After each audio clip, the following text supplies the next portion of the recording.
Hello. Welcome back to another installment of Dungeon of the Mad Mage on Variant Roles.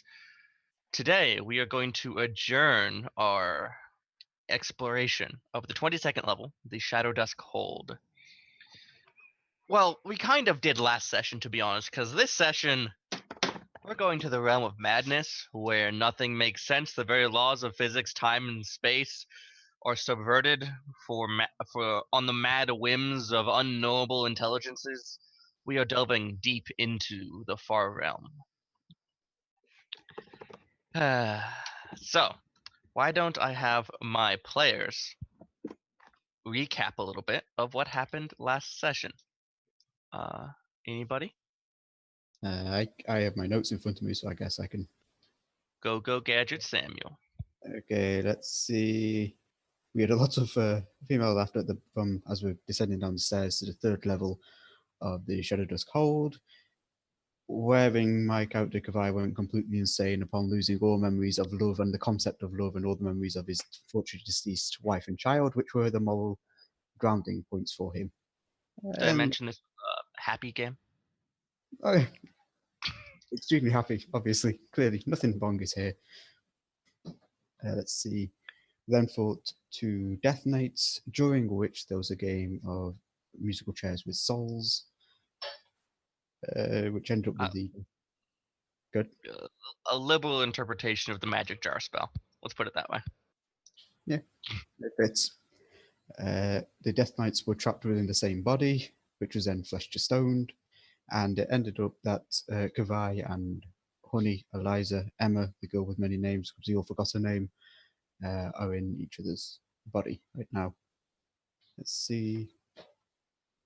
The Dracolich decided that was its there now, and was it going to attack us? We met up with Melisara again, the lady of the household, and her husband.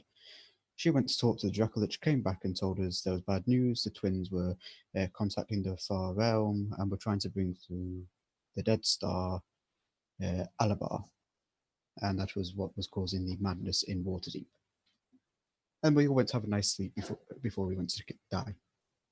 Yes, so the concept here is that the thing you've come down into Undermountain to stop, this dread void magic above the city, is indeed not caused by the twins or Hallister, but by Alabar, this evil dead star from the far realm, trying to break through into the material plane. So naturally, the only reasonable response is to venture into the far realm and destroy it. How does that sound? Peachy. Reasonable might be a stretch. Is it too late to Misty step out? Hey, I can astral project now. I can just leave all y'all behind. Take me with you! I can't!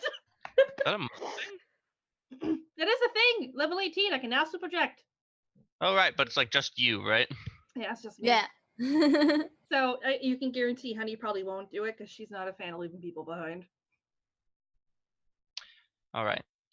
So, you've had a long rest. You have leveled up to level 18. You awaken in the meditation room, which is covered in pillows and plushness, and actually one of the less grim locations in the Shadows Cold.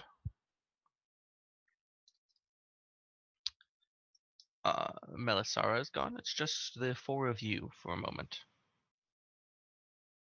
By all the gods known and unknown, honey, how the hell do you stand being this hungover all the time? Oh, gods, I haven't been like this since I was a teenager. Sorry. Okay, no, I don't mean to laugh. Okay, maybe I do mean to laugh a little bit. You just drink some more? Although, Chris, I have a better idea. How do you manage all this hair? Yeah, it takes around 30 minutes in the morning. You have to comb it, treat it with oils, and you have to braid it, and it keeps it all out the way and all nice. No, oh God, I'm gonna cut off all your hair. The second I'm out of here. To be honest, I'd make things, my morning routine, for example, a lot easier. So, I can't complain. Ugh. Gemaline, what sleeping arrangements did you make for yourself in this room? Well, I mean, I probably would have made sure I secured whatever the comfiest looking like pillow thing to sleep on was and prestidigitation the hells out of it. Sure. You know, just make sure it's nice and clean. No, like, I don't know, weird under mountain like bed bugs crawling around or something. I don't know what they got going on down here. Right. So, Gemaline and Bowie are awakened to this conversation between Kavai and Honey. And out from underneath like this pillow mound that Gemaline managed to wrangle together to sleep on, totaling probably like, almost half of the pillows in the room, something moves from underneath it. And the whole mound kind of shifts as what looks like a gigantic cockroach, about the size of like a Saint Bernard, crawls out from underneath, right between Gemaline and Bowie. Gemaline will absolutely just like scream and hop up onto her broom and like zip up to the ceiling. I'm imagining like when Scooby when Shaggy jumps in his arms, but instead of being held by a dog, held by your broom. Yeah, just like whoop, like side saddle right on it and whoosh. And what does Bowie do when confronted with this giant greenish bug the size of bigger than most dogs you've ever seen? Bowie is going to go, how adorable. Hello. Oh, you really are quite the specimen, aren't you? It's all right. My mother used to deal with bugs, and my dad briefly became the king of a bunch of centipedes for a while, so I'm used to dealing with bugs. And I think I've got. Did I take this? Did I take speak with animals? I have speak with animals as an Eldritch invocation, so I'm gonna cast that and say, "Hello, my little friend." Okay, so before you cast speak with animals, two somewhat humanoid legs fuse out of the back of it as it tips up, and you see on the underside of it is just the front fleshy portion of a human face. Fascinating. That's very kind of you. I have never met someone who is so complimentary of my form. You look fantastic. Do you mind if I draw you very quickly? Just a quick sketch. Not at all. And he kind of sits back and puts two arms form out of the body, and in one of those arms is a staff. It says, "So, I'm Cassiok, and I ran into Melisara, and she said you might have a problem I can solve." Can you kill a god? Because that would be very helpful. Yeah, can you get rid of a giant ass Dead Star? Or barring that, find a way so I can get rid of this pounding headache and get back in my own body. That's one. That's problem. Oh, yes, please. This body can't do backflips. I can't stay in here. I'm seeing two of everything. Bug on the wall. Oh, you can only see two. That's adorable. And I'm like, what? No. Sorry. Looking at you, chat. That's hilarious. You can only see two things. It was 3 about an hour ago. Oh, I'm fine being in this body. It's no problem for me. I don't care. You care a lot now, don't you? Yes, because I haven't been like this since I was a teenager. Do you not know motivation? So, I can transmogrify you, and that kind of transcends the concept of physical bodies, if that makes any sense to you. No. I'm sure it will when I'm back in my body. Right now, I can't think. Well, basically, I can discorporate you down to astral mist, and then recorporate you into whatever shape you desire, like this one. It rather suits me. Would it fix my hearing? If you really want it to. Yes, that'd be great. Can they fix other miscellaneous wounds and aches and pains and such? Well, so there are usually side effects that cause some aches and pains, but they go away after a bit. Good enough. All right, so I just need to, and he puts his staff down in it, and it just puts it straight up, and it just holds itself point up on the ground for it by itself. And he puts his 2 little arms out, and they squish out and go even longer, and they're reaching out about 4 feet through the air towards Kavai and Honey, toward your forehead. I need to touch you. Uh, Okay. The quicker this is done, the Alright. better. And he Gemline's puts- just like shaking her head like from up on by the ceiling, like nope, nope, shake nope, your nope, head nope. at me. Nope. Do you see this?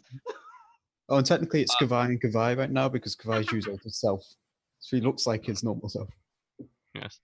And he puts his hand on both of your heads, and it's like, all right, now I just need you to not try to resist this. And as he scrunches his fingers together, you feel something burrow into your foreheads. Do you want to make a con save to resist, or do you want to let it happen? Honey's gonna grit her teeth and just tell herself to calm down. Yeah, I'll let it happen as well, I think. All right.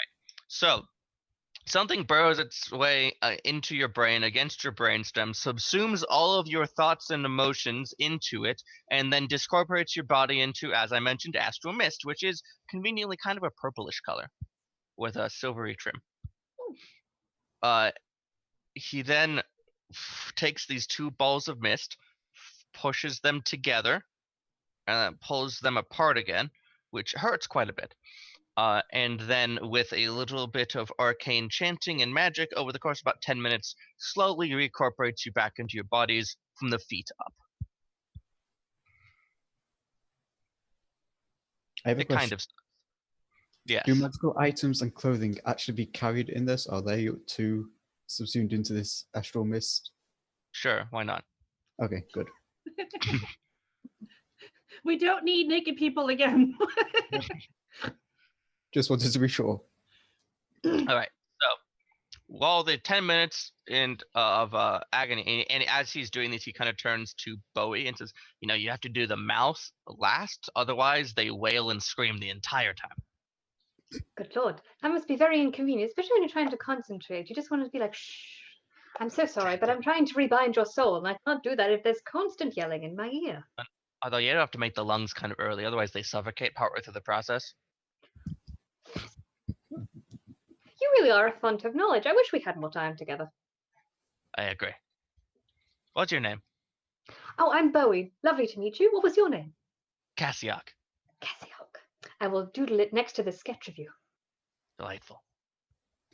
And over about 10 minutes, it's very suddenly, right as it finishes, is 2 screams of pain as the ritual ends. A collection, 1 scream of pain and 1 cackle of insanity from Kavai. That also tracks, to be honest. Oh, they're back. Potato, potato. And he Oh, kind of this is better. retracts his arms back and grabs the staff, and is kind of just flesh face and short arms and short legs.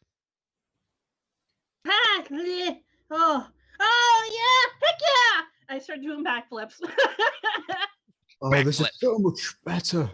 Oh, I can finally think clearly. For God's Holy sake. crap, I can hear you! Like for real! That wasn't muffled! Woohoo!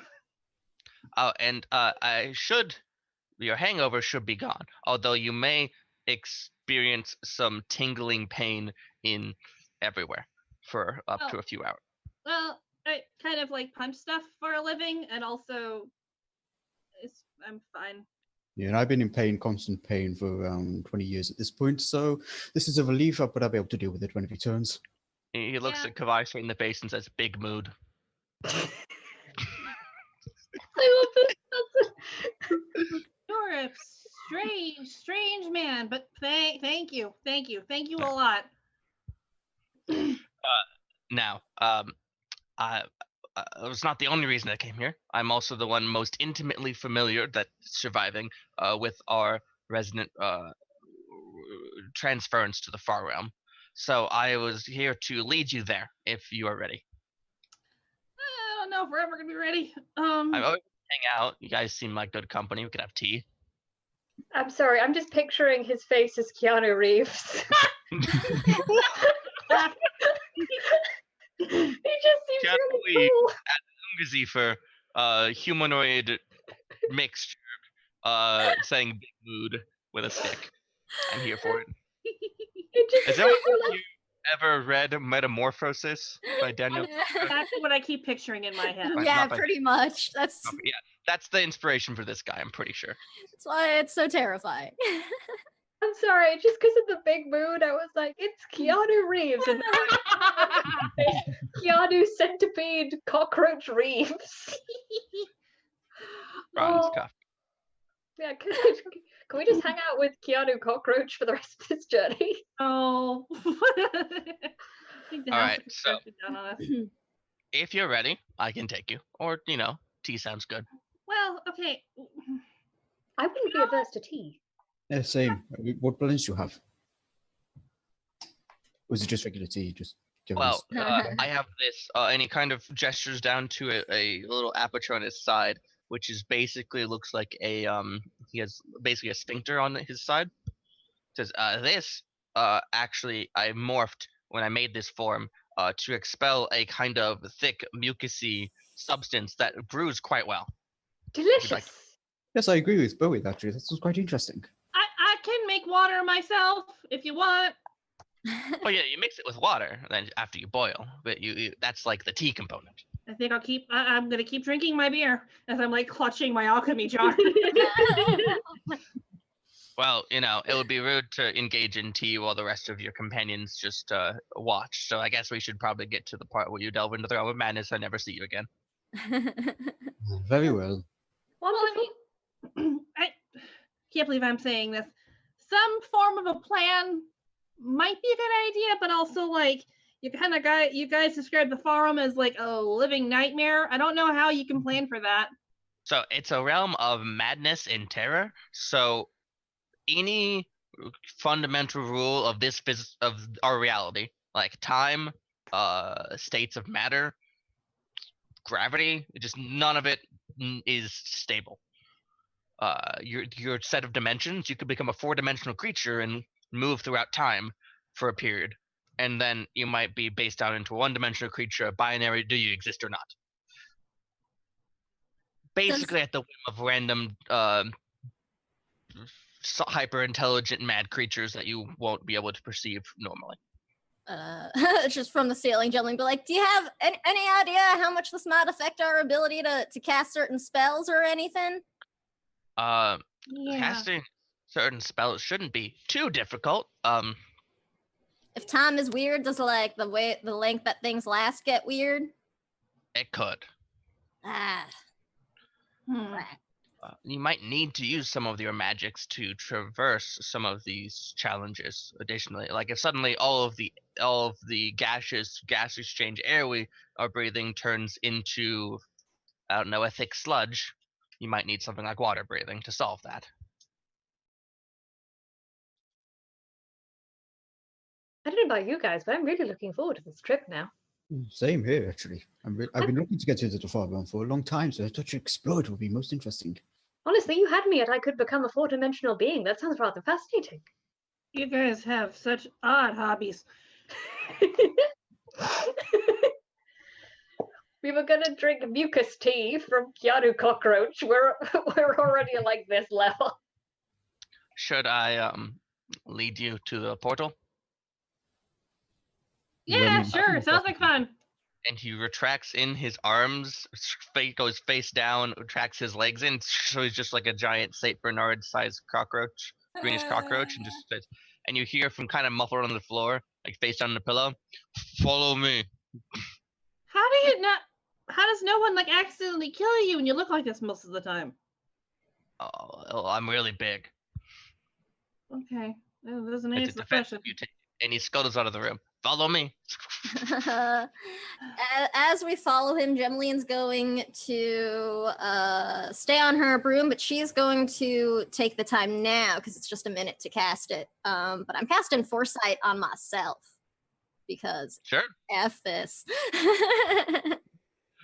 Foresight. She would wait, but it's like, the moment we walk through whatever portal, we're gonna get like eaten by more roaches or something. I don't know. All right, so Cassiok leads our intrepid band of heroes down the stairs to the 3rd level again. Could I have everyone make an int, whiz, and a charisma save? Yep. That's what happens when you descend stairs in the far. Well, Well- thank goodness I already cast Foresight on myself because that gives me advantage on them all. Foresight gives you advantage on everything. Yup. Foresight's really good, fam. 9th level, better be. Ooh, that's a natural 20 for the wisdom save. That's exciting. Okay, so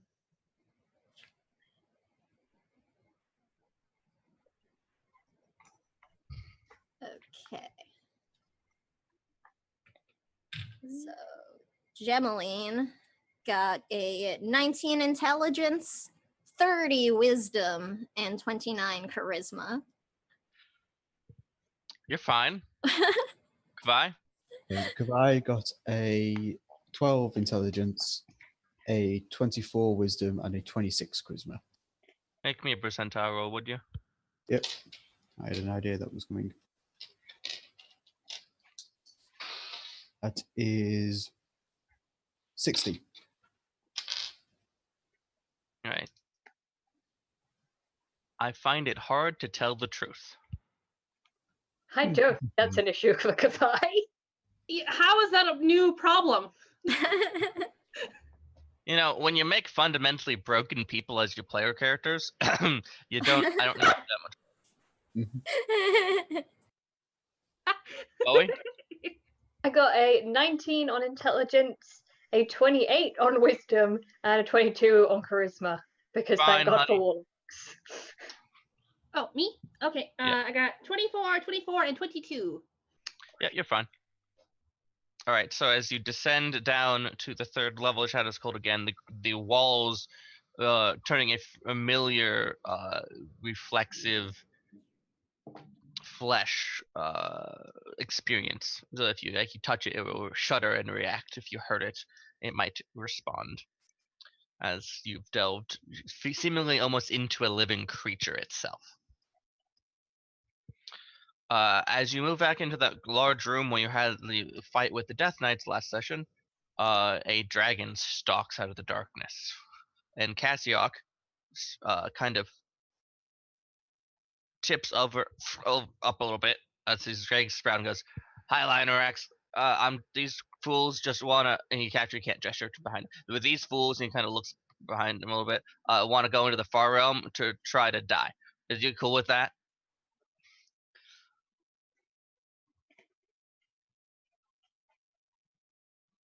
Dragon turns around.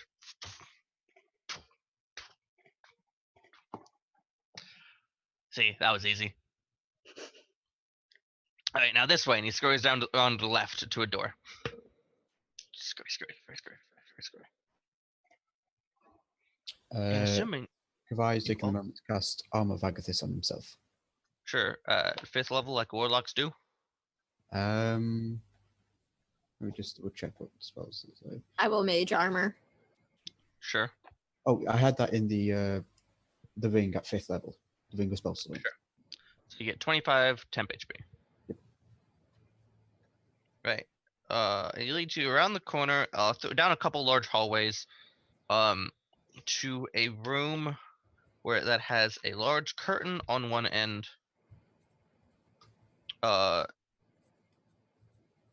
Yes. Let's see. Okay, so as you walk through the door, towards the left is kind of a recessed door down a couple of inns. It has large pillars that go up but have twisted formations that seem to shift as you look at them, betraying the very realm of geometry. There's a tapestry on the east wall depicts a group of humans twisting, warping, and melting into one amorphous, blasphemous entity.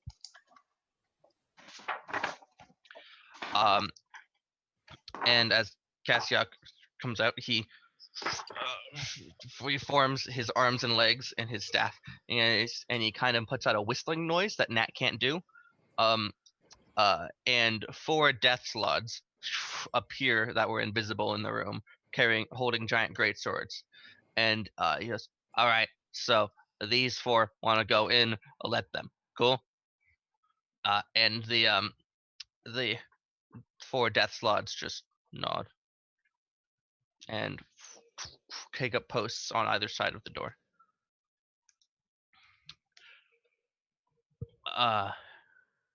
If you'd like to leave like a last will and testament with me or anything like that, I am an official notary of the city of Waterdeep. Anything? I have this, and he passes you an envelope, and it has the address of a castle that you haven't quite heard of.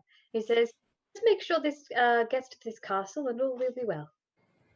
Is this if you don't return? Either or, Okay. but probably if I don't return.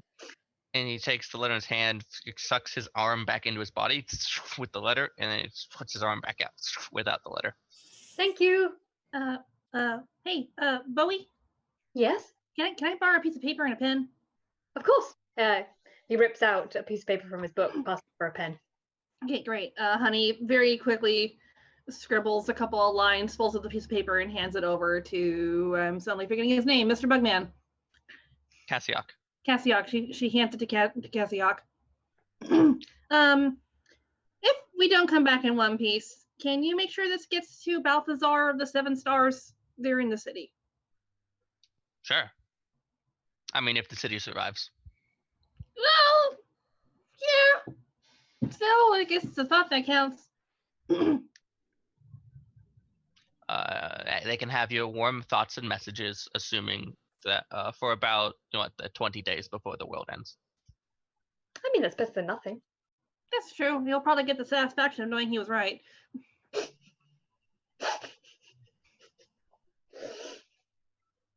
Oh, hey, one last thing. Gemini, come down here for a second. What do you need? Come down here, closer, and then Honey gives her a good big hug. All right, thank you, honey. Okay. Oh, I like hugs. Can I join in? I'm good. I'm not really a hug person, and she really Absolutely. like she's clearly barely You tolerating. can give honey. Bowie a hug. Bowie and Cassiok have a good hug. As you squeeze the bug man, he squishes a little bit. And his Gemini little throws up a little bit in her mouth. his little sphincter with the tea mucus just kind of spurts out a little bit as he's squeezed. Ah, teeth. I'm going to write that down in my book. She's just really fascinated by all of this. Sorry, I don't get squeezed very often. That's sad. I feel bad for you. More people should give you hugs. I agree. Bowie grew up with a lot of weird. Not to urge or break up this nice little bug fest, but can we get on with it, please? Yeah. I mean, I don't have any Alright. last will testament to leave. I think I've lost everyone. I can't remember. Your place has stolen all their memories from me. Yeah, place will do that. Expect more. Mhm. And he points the staff towards the door, and the door yawns open, and a bedazzling mass of color and sickly light just oozes out. Not like light where it just it comes through. It oozes out in tendrils slowly. Okay, I know It's this is that supposed to be terrifying, but that is cool as shit. Right? Do we just walk in? Um, Do we have to do anything in specific? you can, yeah. In short, you walk in. It might not end well, but that's what you do. Okay. Kavai just walk straight in. Wait, Adam. Kavai, damn it. What is his whole thing just this? It I needs mean- to be better. I don't know about that, but pretty much, yeah. This scans. Well, He used to have a little Kavai. more common sense. As you approach, so you go through this door, and you actually get into a room that is roughly a hemisphere in front of you, and the back curved wall seems to be the source of this tenderly light and sickly radiance. And you recognize this as a breach between the material plane in the far realm.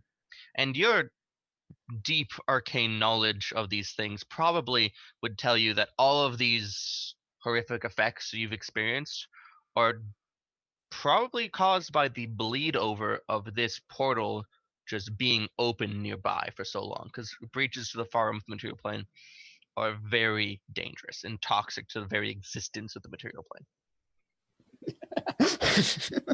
Finally. And Kavai You just make a doing that. save. Yep. He's not stopping, by the way. He just keeps walking. I didn't think so, but this Wisdom save 21. and you stride forward, and the rest of you see him touch the wall and just slowly be absorbed through it like thick mud. The tendrils of sickly light and radiance wrap around him and pull him in like a warm hug. Bye, Kavai. I just hope that stuff doesn't stain. And I was Gemmaline just thinking that. and Gemmaline will start like floating by and just be like, All right, Gemmaline, wisdom save. still at advantage. Oh wow, but it Every- made no difference. It sucked. It was the same thing each time. That's funny. I mean, not totally sucked. It's still an 18, but So as you approach the wall, you are penetrated by this dazzling light, and you are charmed by the wall. awesome. What does that mean?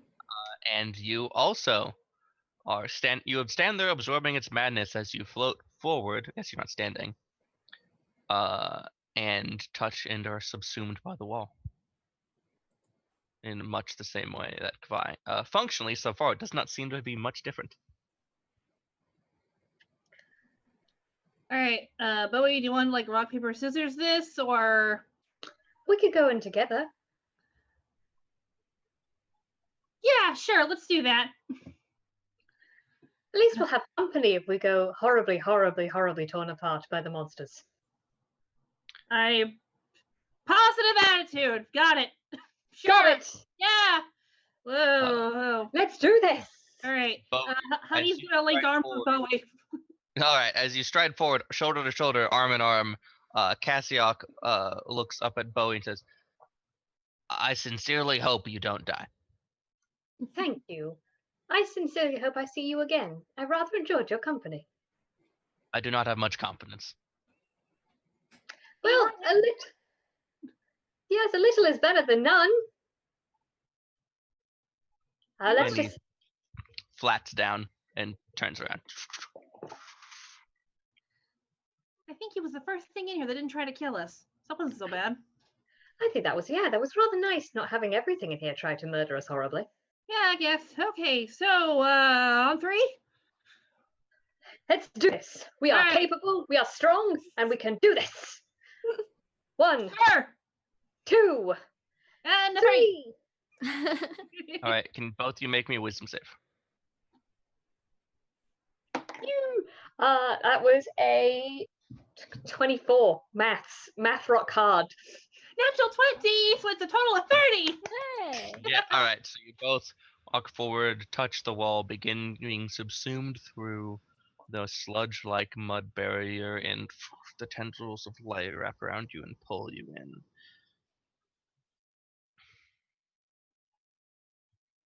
Kavai, you're the first to go through. Mhm. You find yourself within a realm of splendiferous, sickly light and chaos. There was a sprinkling rain currently, but it's not rain.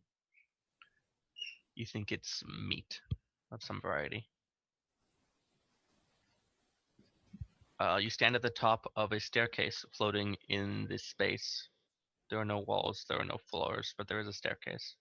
It winds down, and your mind is cast back to the other descents down that have represented a dissension of your mind and your madness. Are you ready?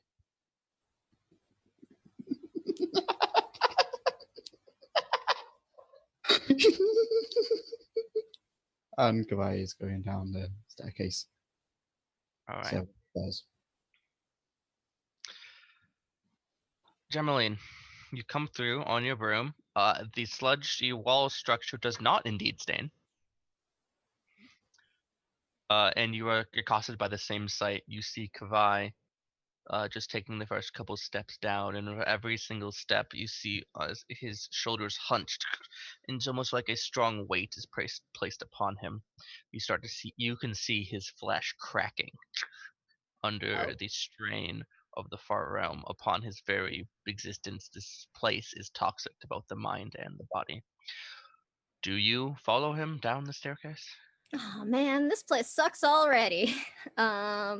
I will hover near the staircase, but I will wait for Honey and Bowie to come through before going Right. too much farther. Your face is lightly peppered by raw meat. I just like constant prestidigitation, like as it happens. And Honey and Bowie, you come through to this same grisly sight, and you see Kavai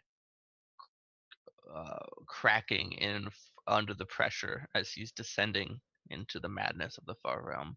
You get the sense that he is you're basically on what you might see like there's the border ethereal. You're basically in the border far realm right now, and if you continue forward and traverse these stairs, you will have successfully entered the deep far realm.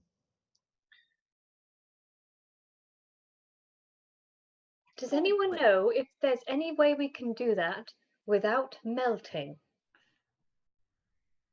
I think real hard about it. I don't know.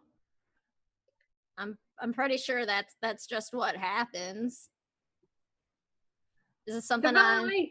I don't know. I don't really know how much Gemaline actually knows about the Far Realms versus maybe what she might just think she knows. Goodbye. Are you still alive over there?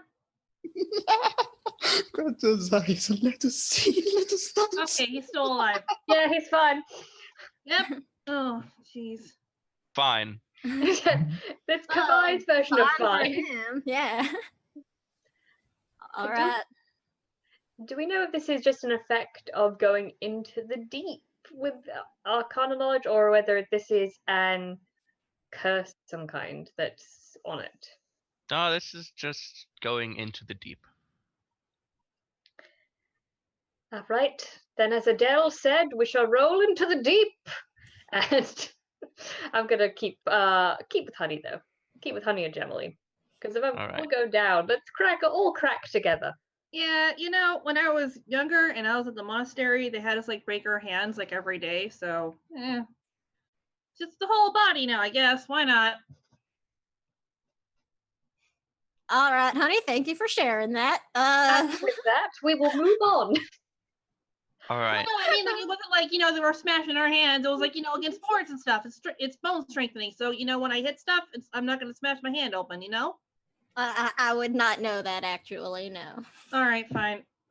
Let's go. All right. Analogy wasted. Let's keep walking. All right. So, as all of our intrepid band of adventurers are out to save the very plane of existence, as I've said, the Far Realm is toxic to both the mind and the body. So, I need you to make a strength, dex, con, int, whiz, and charisma saving throw. Okay. Well, the squishy warlock and their -1. Yeah, the 3 warlocks. I mean, the monk who's got proficiency in every save is kind of like, whoops. So that was everything but Dex, pretty much, right? Yeah. Oh, it's dex too. Oh, Okay, what's Dex? Everything. All right, so everything. All right. Jeez. All right. Let's see what we got. Oh, that was not so good. Thanks for nothing on that one, Foresight. So we are going to start with Kavai. Ooh, Hold on, I'm still taking all the. key point. That's fine. It's a lot of bowling. Okay, that's a actual 20, 24, and last one I think. Nope, one more for this. That's another 24, and last one. Plus 22. Okay, so do you want them in order? All right. Give me the 3 physical ones. Okay, so strength is 12, dex is 24, cod is 22. Okay, and give me the 3 mental ones. Int is 18, wisdom is 24, charisma is 21. Okay. Gemeline. Hang on.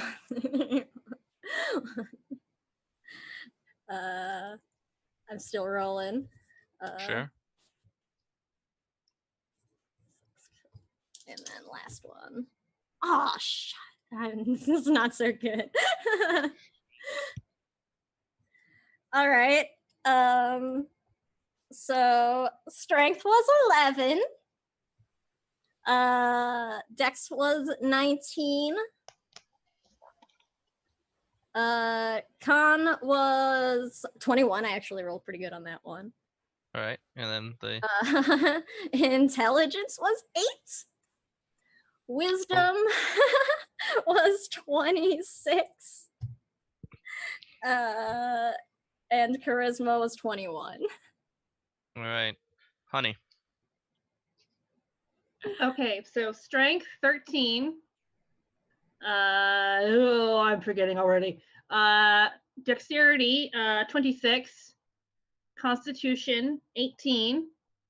And Okay. then we have intelligence 28. That was a natural 20. Nice. And then wisdom is 21. And then charisma is 16. All right, and Bowie. Okay, so strength was 14. Dex was 17. I got a nat 20 on my con save, which was nice. Thank you for that, dice. A 16 on intelligence, a 27 on wisdom, and a 28 on charisma. Because All right. those are the two I'm good at.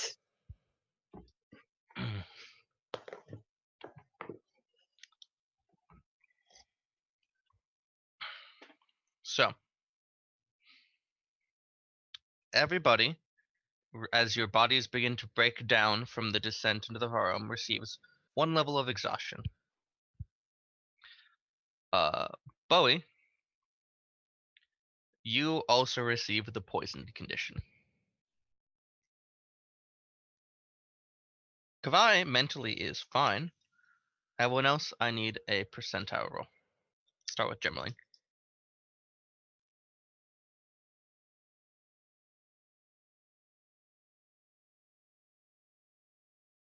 74.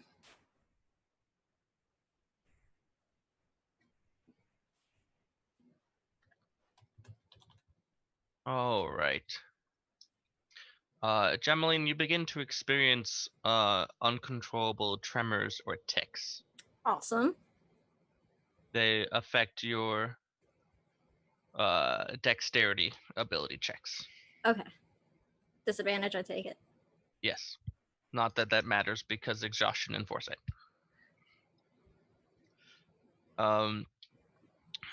Honey, percentile.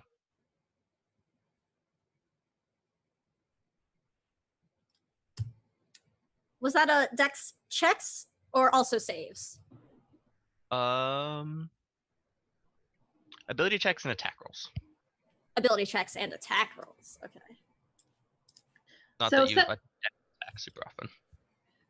75. I'm gonna try to have you roll that one again because that's the same one Gem has. I was I had wondering. 74, I think, not 5. Yeah, but they're Oh, in same chunks. thing.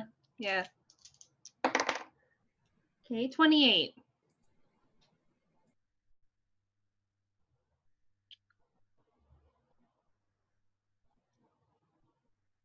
All right. You, honey, this is probably one of those ones that won't matter a whole lot. You suffer extreme paranoia. You have disadvantage on wisdom and charisma checks. Oh. Okay. I don't know. We're facing terrible things. I think having disadvantage on wisdom checks sounds like a bad idea around here. Yeah. Not only that is checks only, not saving throws or Oh, attack okay. roll. And Bowie. 39?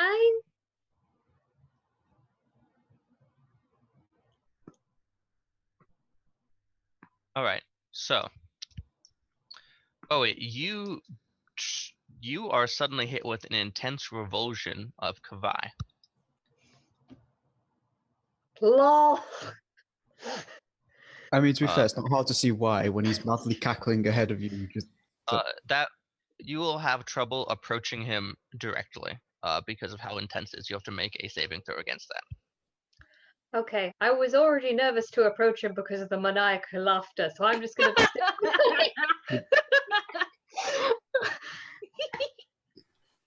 Bowie's just a small, soft gay in a land full of madness.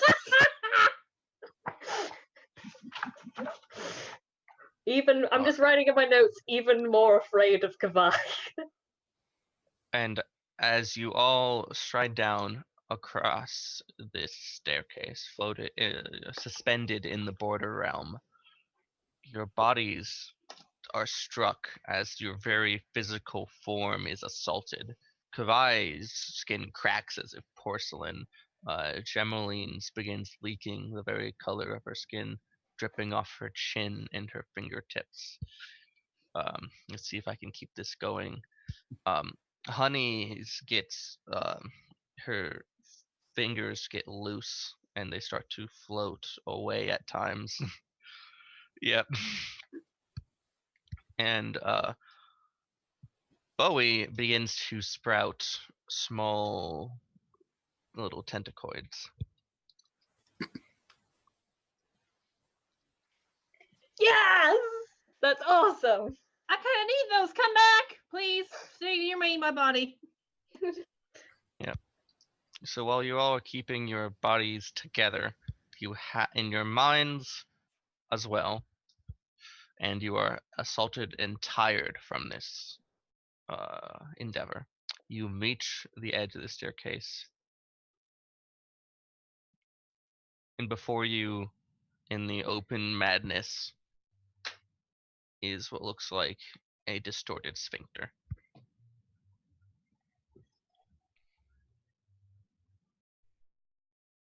Does it look like some other level of like portal, maybe? Yeah, that's a way to describe it. What is it? Eldritch Sight, just for detect magic. Sure. So you activate detect magic in the far realm, and Yeah. the very realm is infused with magic. I need to make an intelligence saving throw, Awesome. and then I need you to tell me what you're trying to ascertain. If like, I don't know, if the door is, or whatever it is, sphincter seems like it's somehow organic or like enchanted itself, and if so, Sure. like, you know, with what? An intelligence save? Yes. That's a 12. Oh, right. I'm rolling a quick percentile on your behalf for Okay. something. And as you do that, the sensory overload of this chaotic magic backlashes against you, and you lose your senses of taste and smell. I mean, that's probably for the best here. Yeah, probably. But you are able to learn that this flesh gate represents the barrier into the final barrier into the deep far realm. And one thing you learn is that the deep far realm is connected almost like a hive mind, but also disconnected in the sense that none of it is aware of each other. It is very confusing, but it is essentially the far realm itself putting up one final barricade against your intrusion. And deep at the center of that conceptual mind web that you are tapping into just the edge hint of, you sense a deep blackness. All right, well, I think, I don't want to say it, but I think we got to keep going through there.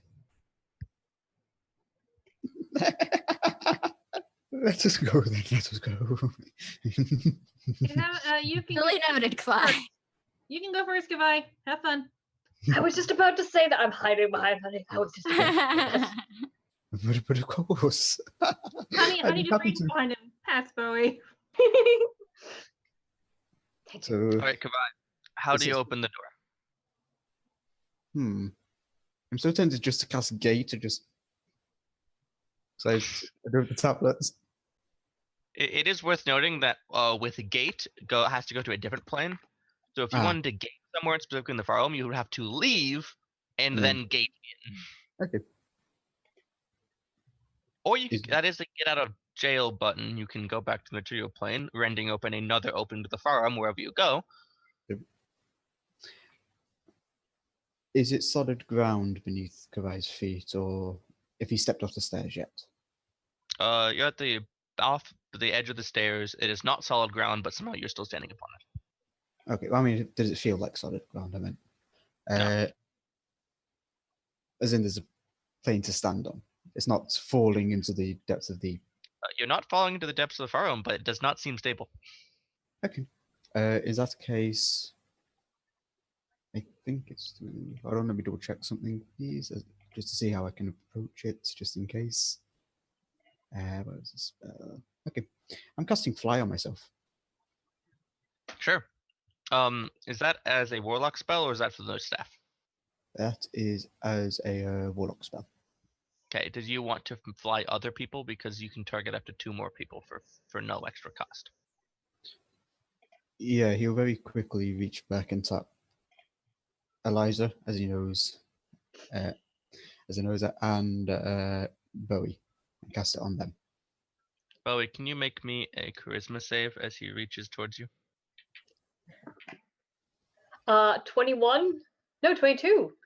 As you're able to recognize the beneficial spell he was offering, and you're able to just barely hold back your revulsion, or you do vomit a little bit in your mouth.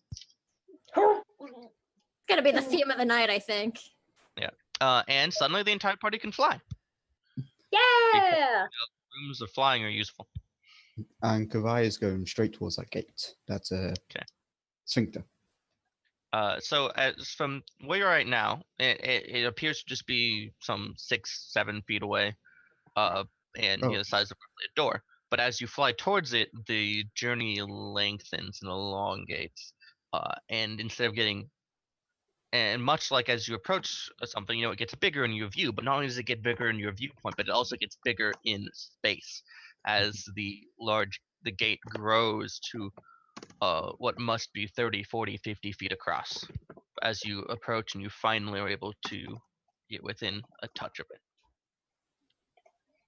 Does the Reaching rest out. of our party following? It seems Kavai has traveled about 100 feet from your perspective. Yeah, I think we're all following at this point. Okay. I'm going to reach out and touch it. To touch it, it shudders from your touch.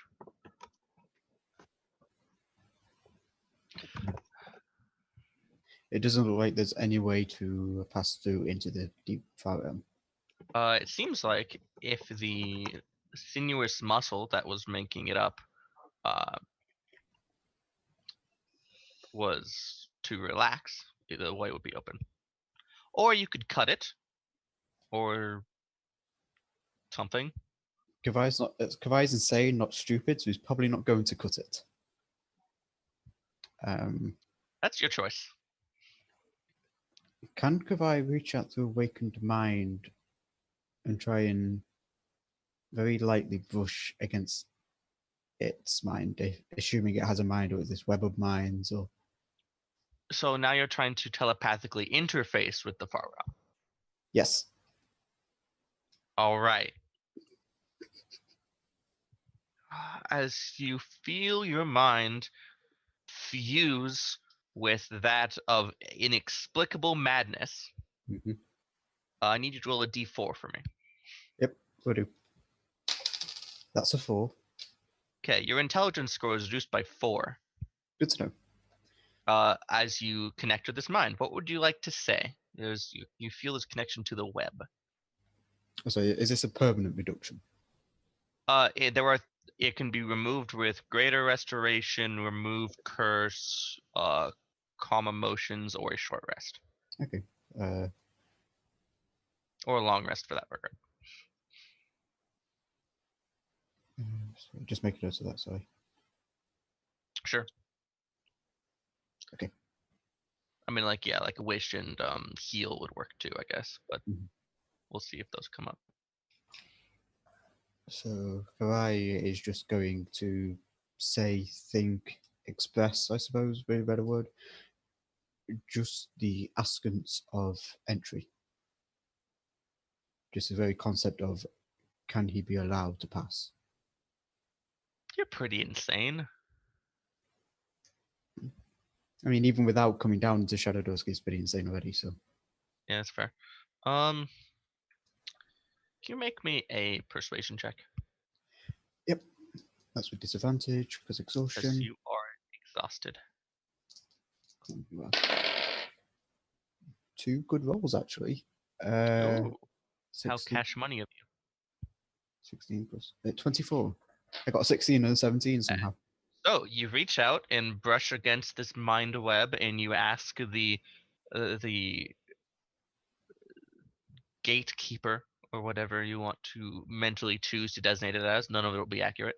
To open, and it does. You see the sinuous muscle relax, and it opens up, and there is nothing but black void through it. Karai doesn't hesitate. Just passes through. What about the rest of our intrepid band of miscreants and heroes?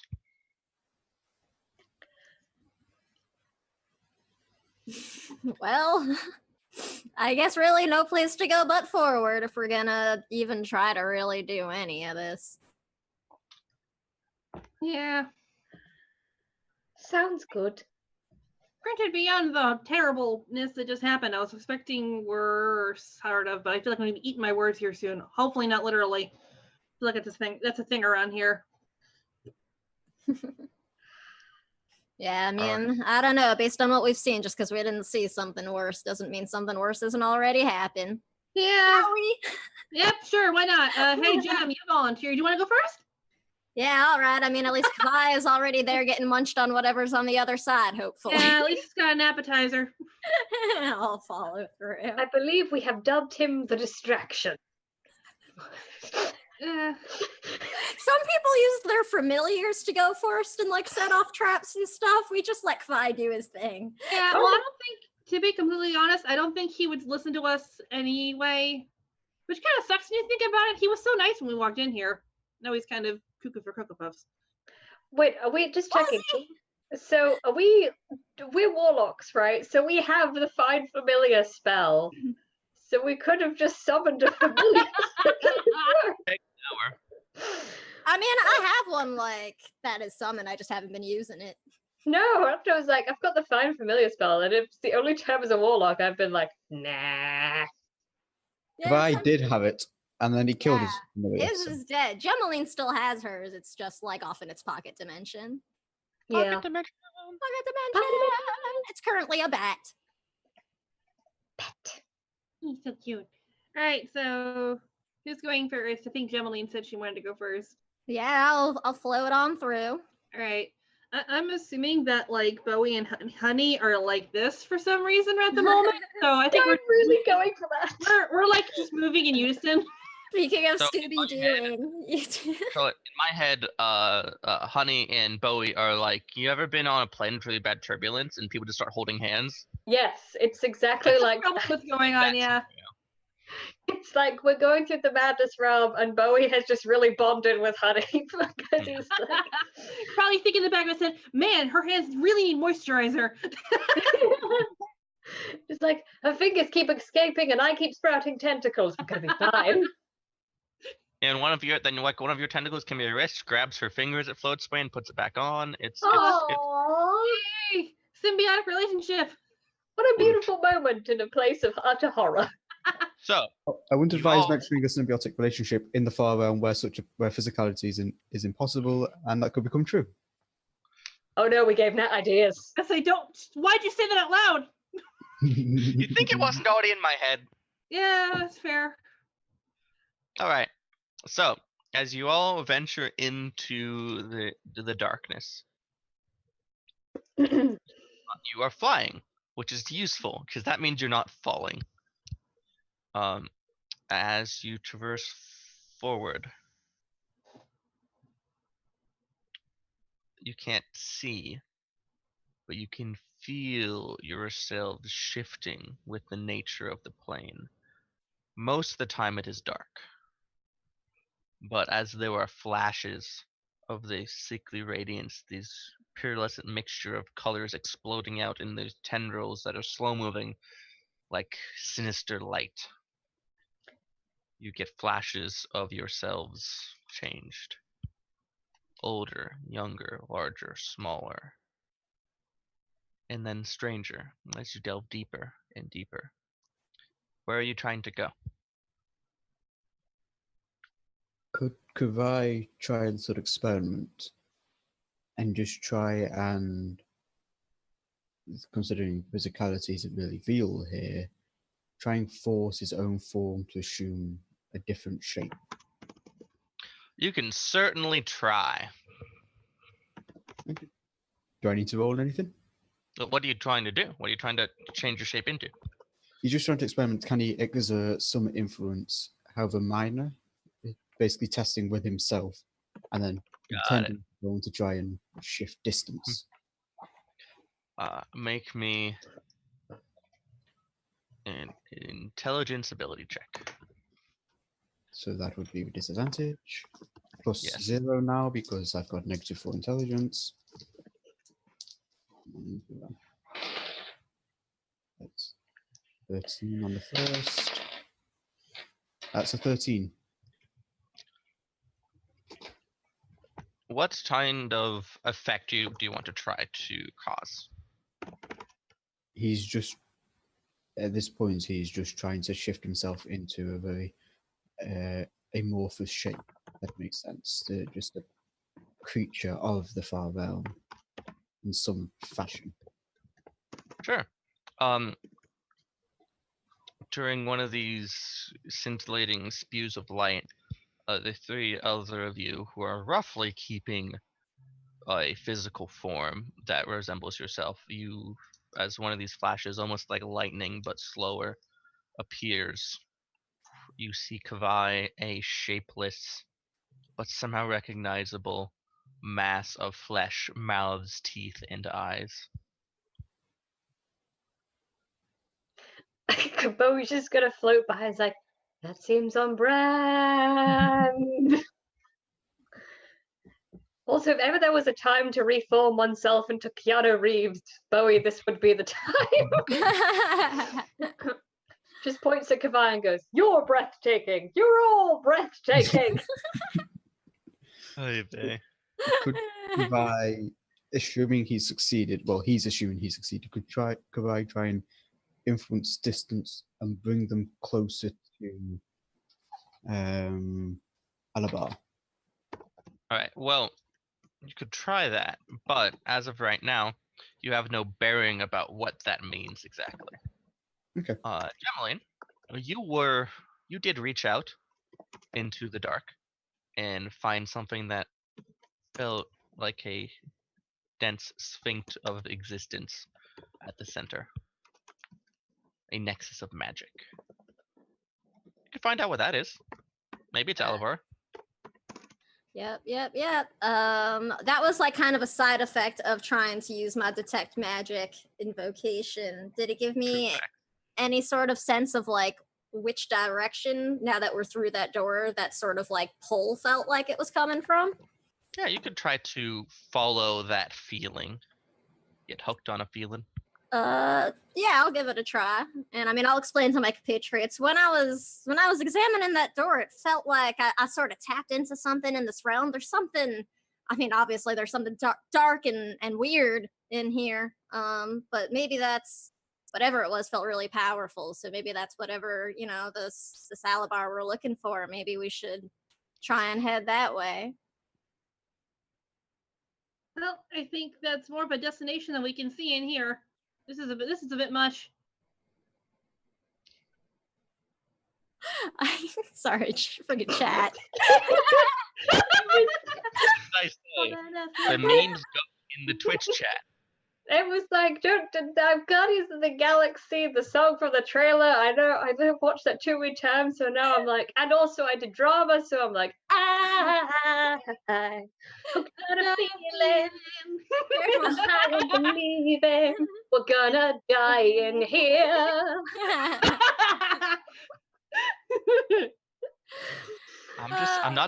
I'm just saying, throw it in the Twitch chat. They'll love it too. I don't know what we're laughing at least. I don't even know what the hell I was saying. I don't know, let's go towards the darkness. It's me flying off towards the darkness. Thoughts on flying off towards the darkness? Following Jemaline. If Bowie's still stuck to me, then he's coming with me, I guess. Bowie is definitely still stuck to you. Maybe we should like get some distance just in case we wind up like fused together. Can we not do that? I mean, if the fusion ends up with like you getting my charisma points and wisdom and still retaining your monk stuff, that's pretty cool.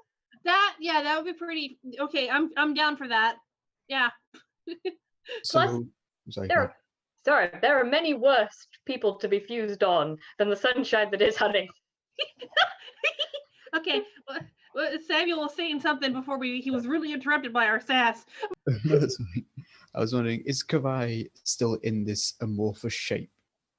Yeah, definitely. In that case, Jemaline will hear in her head, I will fail. Yeah, all right, Kavai. Duly noted. Like I just responds back. And I'll just keep going and hope he's following. Because I have no idea what the hell's that was. Yep. All right, so as the four of you head towards the dark,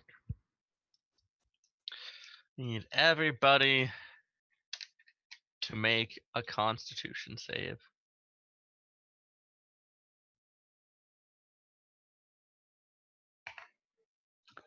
Do we get disadvantage on Constitution saves because we're exhausted? No, that's only ability checks. Okay, then nat 20! Woot stout. Ooh, dirty 20 for Jemaline. 27 for Kavai. Oh, actually, I should mention I don't need Kavai to make this roll. No, okay. So 10. what who got what? I'm muted. No, I'm Dirty 20. Okay, so Jemaline, let's start with you. With a dirty 20, you managed to mostly maintain your form. I say mostly. I'm waiting for it. Because you think you have become, you've lost your depth. I think I've lost my depth. It's hard to tell if you're a two-dimensional creature when you're a two-dimensional creature. You're like Mr. Game & Watch in Smash Bros. I love it. All right, now I'm just thinking about an episode of Futurama where like that happens. Honey, what did you get?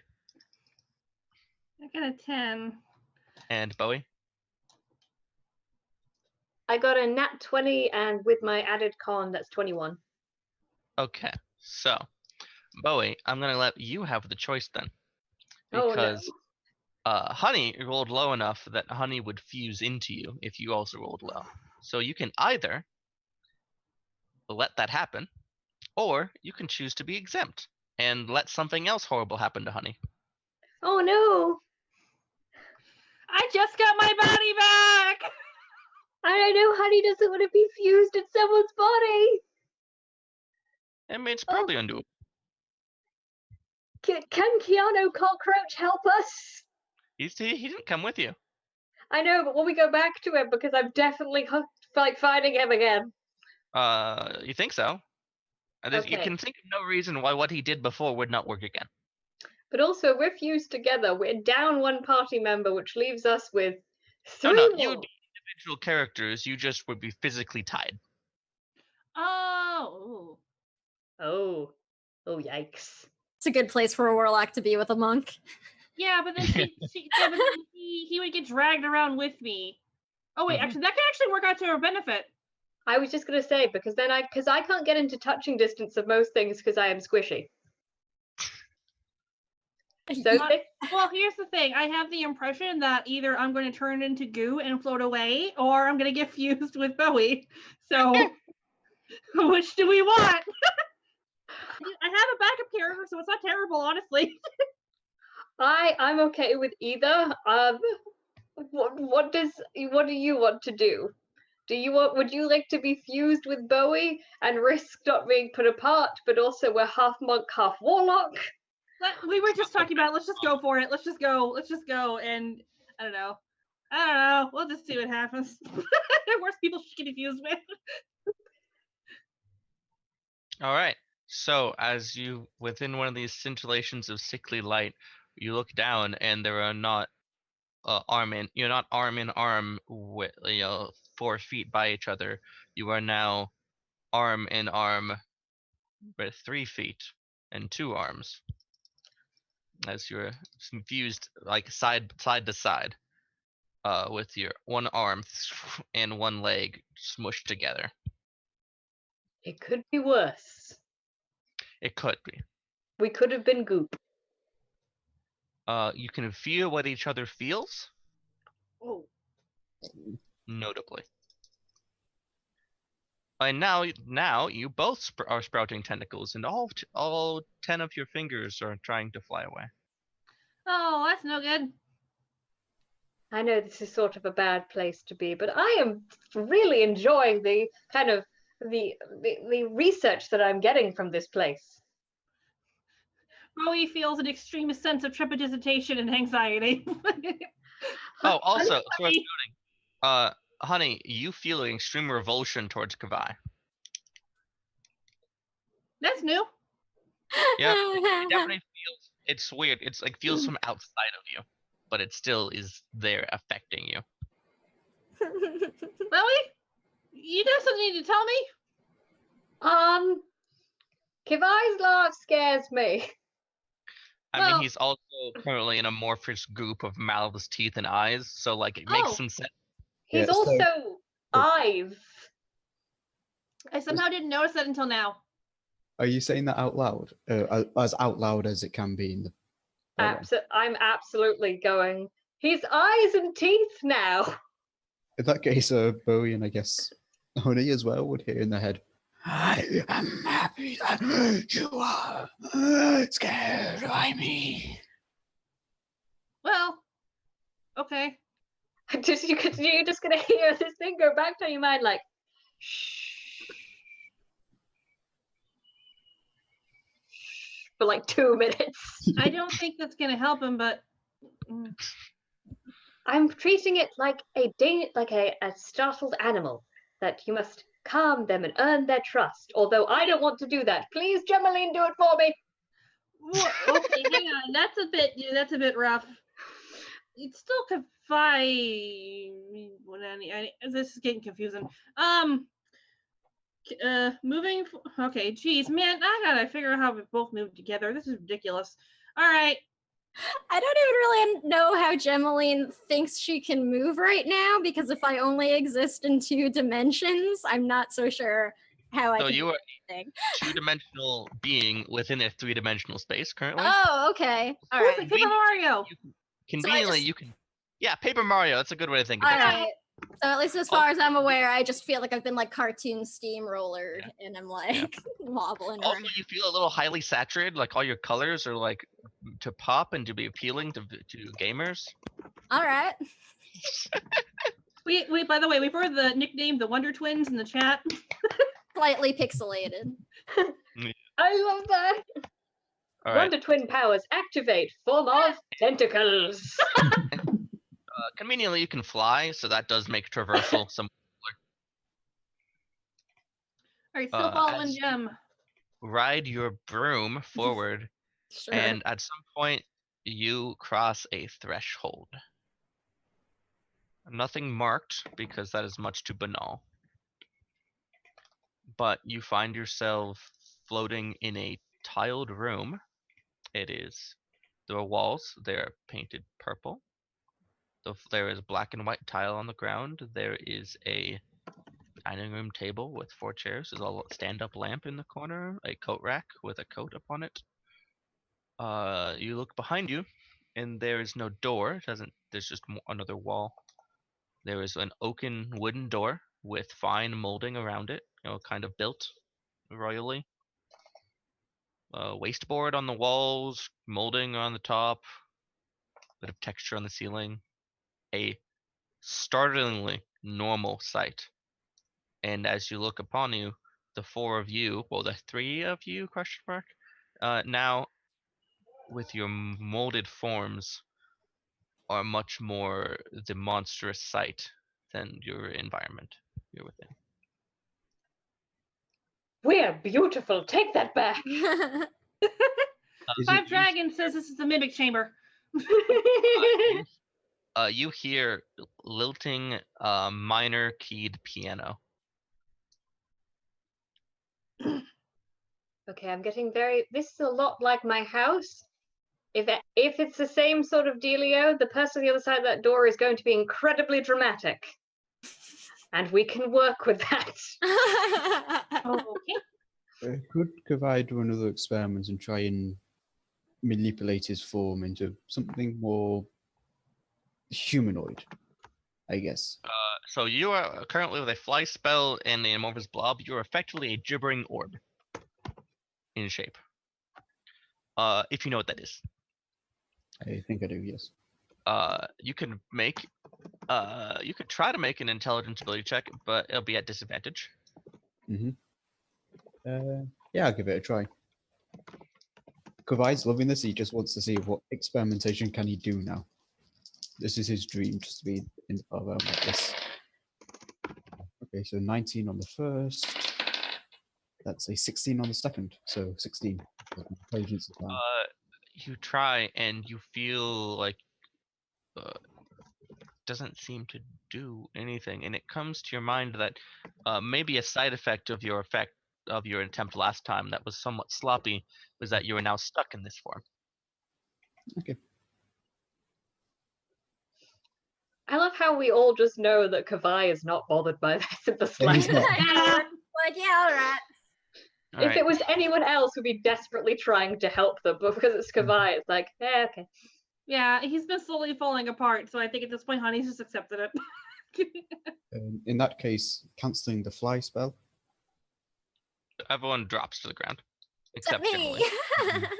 And because And as the fly spell drops, Honey, you notice that out from the bottom of your foot, your color is draining out onto the floor.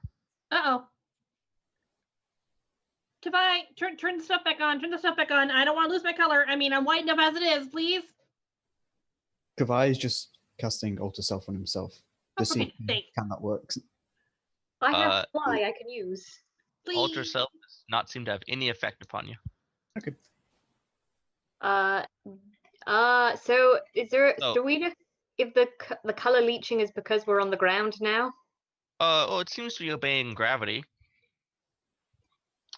So basically, it's as if her existence is like a bucket of color, and there's just like somebody punched a hole in the bottom of her foot where the color just drains out.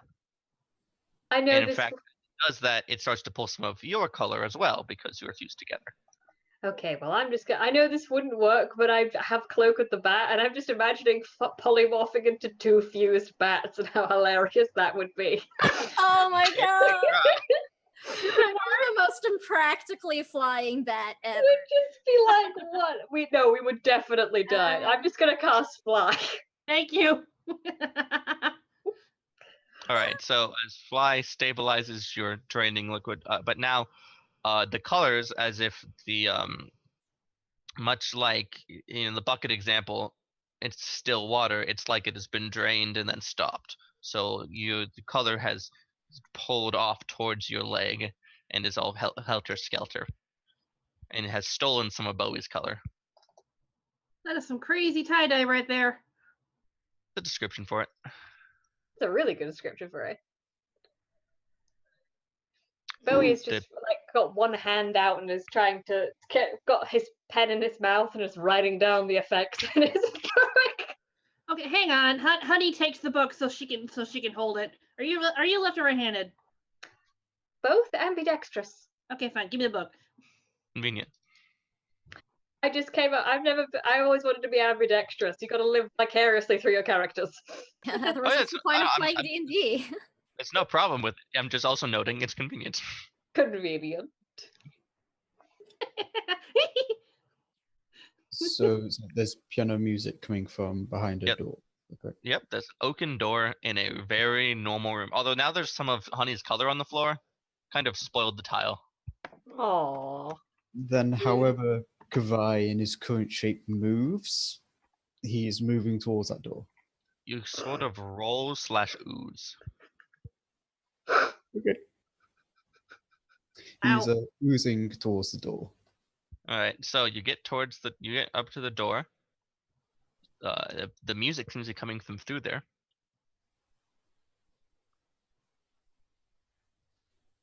Where are you coming? Yeah, we're right behind you. Gemline is totally like distracted, just like flapping her like flat hand at herself, like woo. To be honest.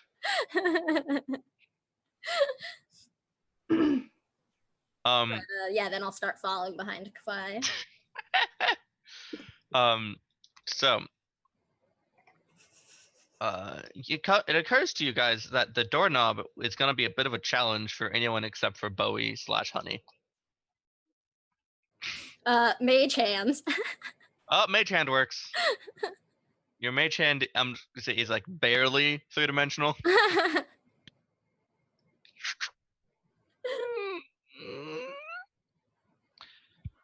Inside there is a room with a elegantly attired 4-poster bed. The black and white tile continues. The bed has gold leaf accent colors and has a dark oak frame that matches the door.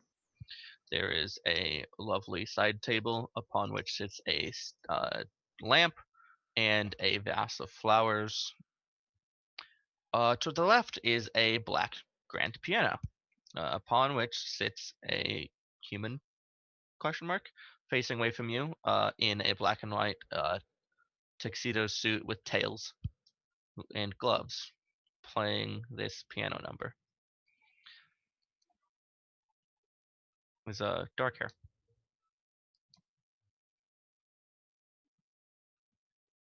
What do you do? I don't know that.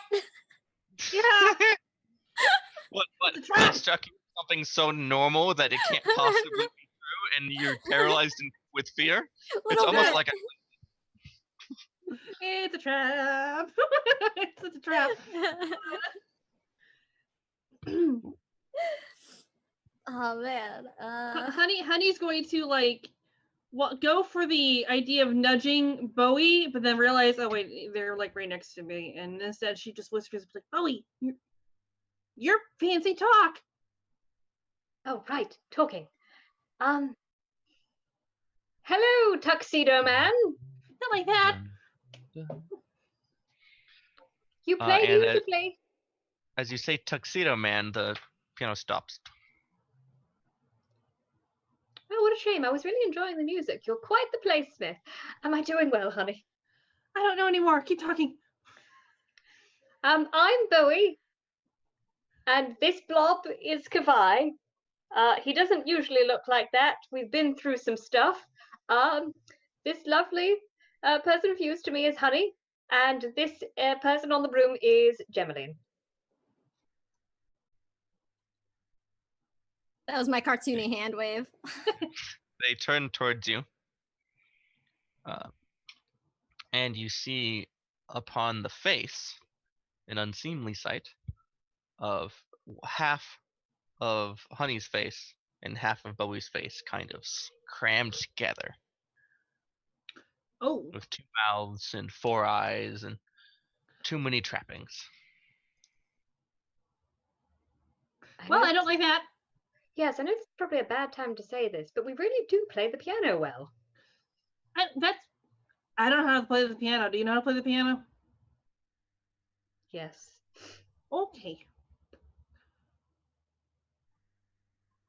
And they close their 4 eyes collectively, and it just utters the word sorry out loud.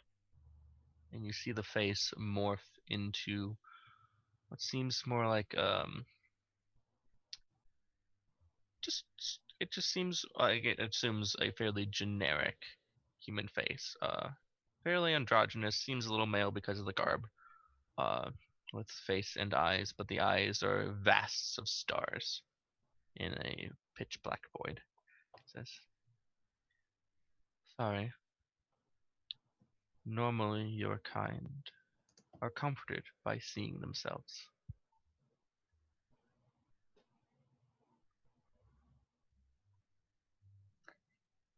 Normally our kind aren't two faces smooshed together, but whatever floats your boat. Yeah. Very expectantly. But we're here to have a chat with you, if you would be so kind. And I should have bought tea. I'm so sorry. I didn't think to bring anything into the realm of madness. I sort of thought it would be more monsters and demon fighting, but would you be agreeable to having a brief chat about the end of the world?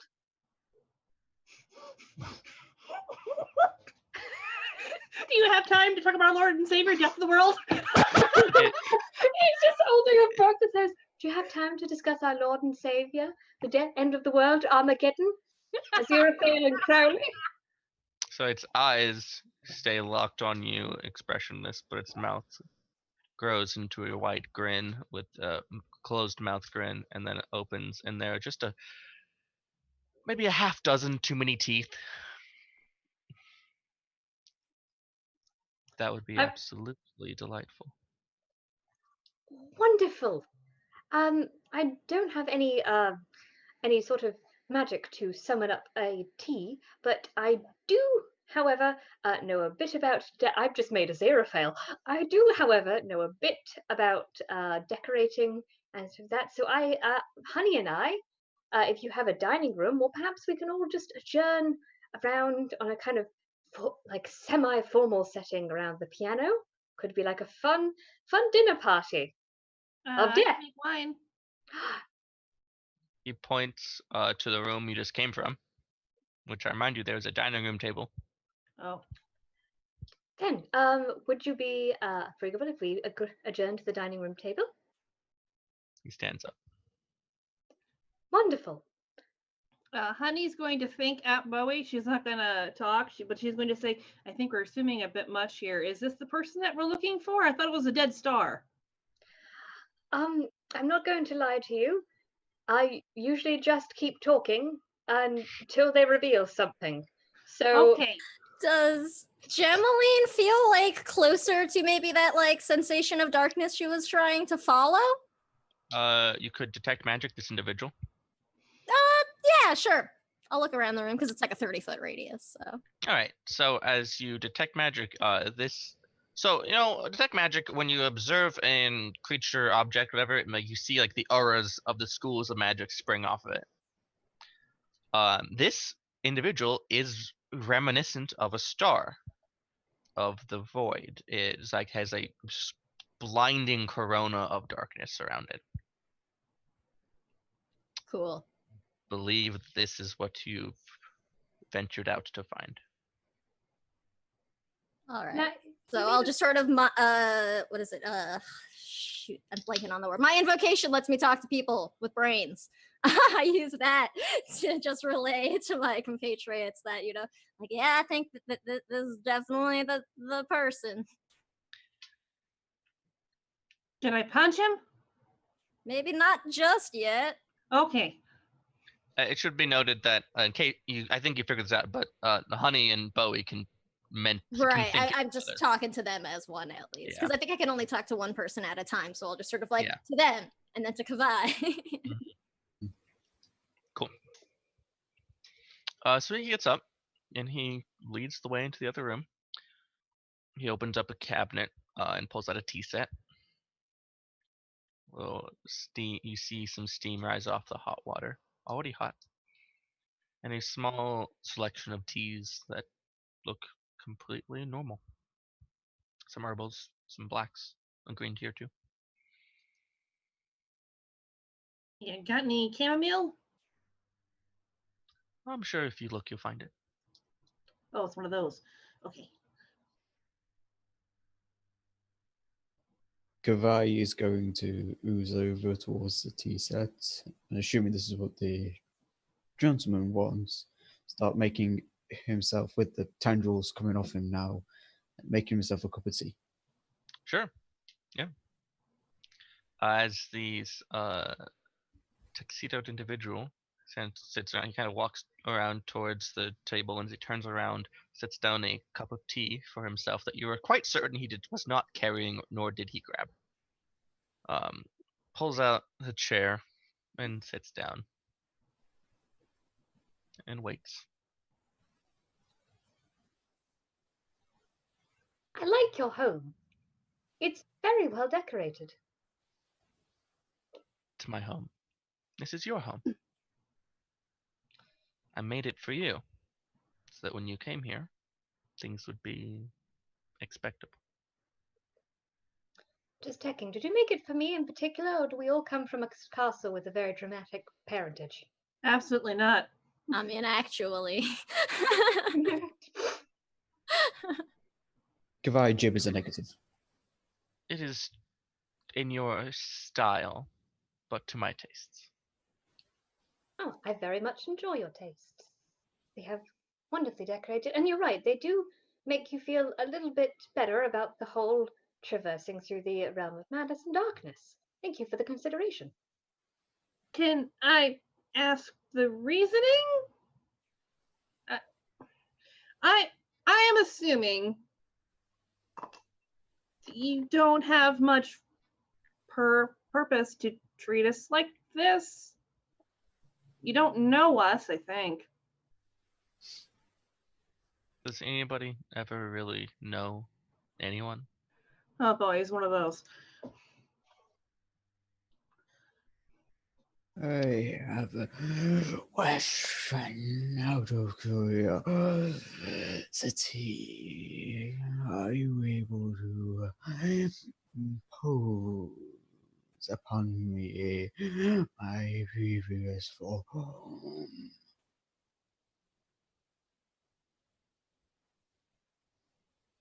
He looks slightly disappointed for a moment.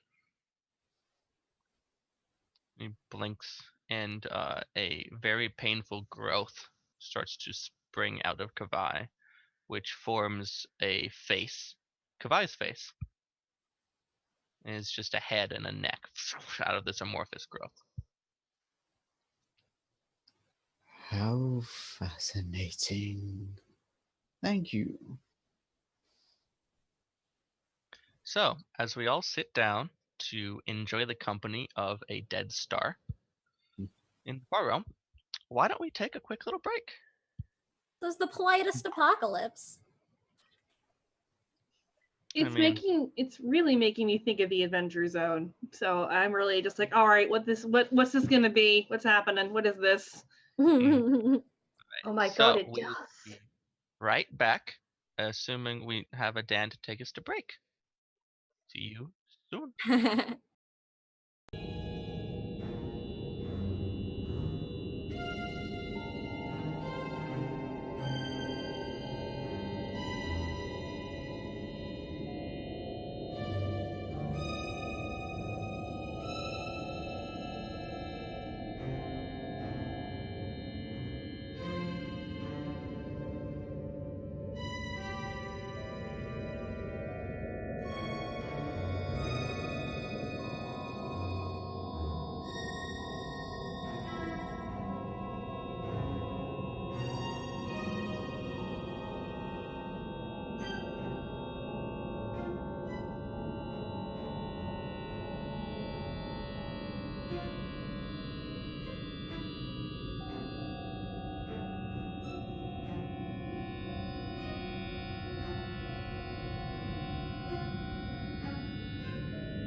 Hello. We are back upon a very fun scene as we have traversed through the deep far realm and into a well-appointed two-room home constructed by the Dead Star Alabar to greet our illustrious party guests.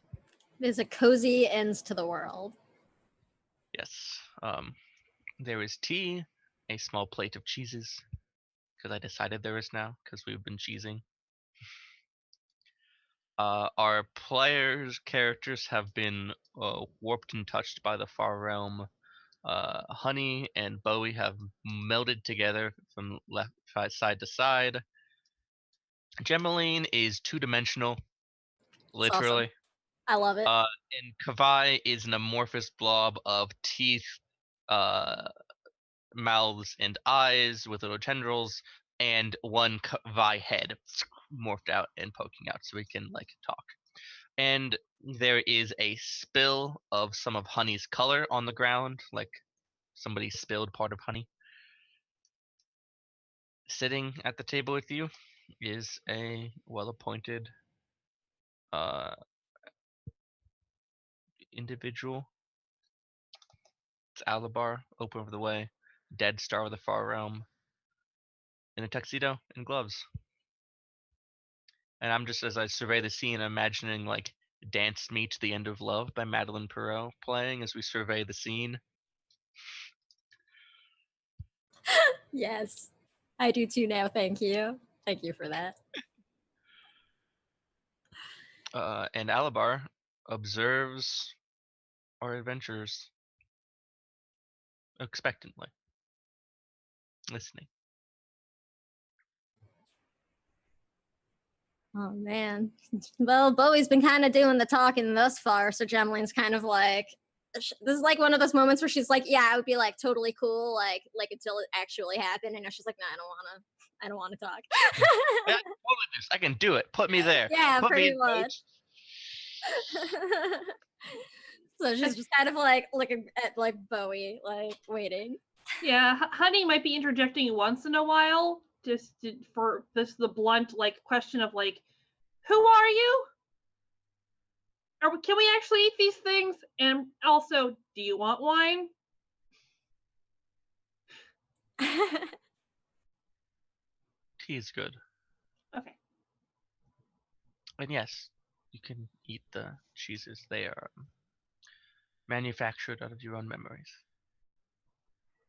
Okay, Honey picks one up and immediately eats one because now she's very curious. Tastes like cheese. Oh wow, this is like the stuff we used at the monastery. It's really good.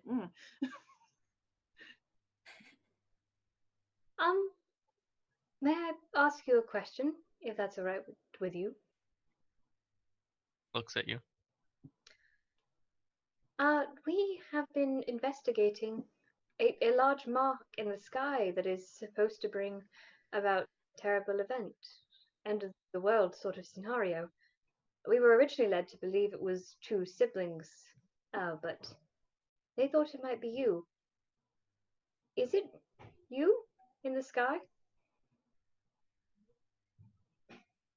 The mortals that have reached out to me refer to it as the Exultant Dark. But it is I. Oh, that's what they've been saying. I couldn't hear it before, so I kept hearing like different stuff. The exultant dark. Okay, got it. Keep going. The encroaching grayscale. That explains a lot. Everyone kept looking at me funny. This exalted darkness, will it indeed destroy the world?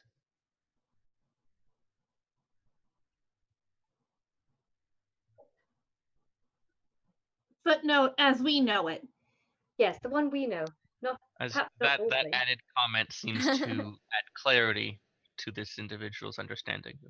Well, most certainly. Interesting. When the way is opened, it will cause a maw-like opening into this deep far realm where I inhabit, so that I may traverse through, leading the way for other entities of my existence. There a reason in particular why you want to come to our realm? Like, not for nothing. It's not puts as down- exciting as all this. Puts down their tea. I mean, you seem to have a whole lot of power here just all by your onesie. I don't see why the material plane would be all that exciting or fun. For you at least. Have you ever been a star? See, that's a bit of a trick question.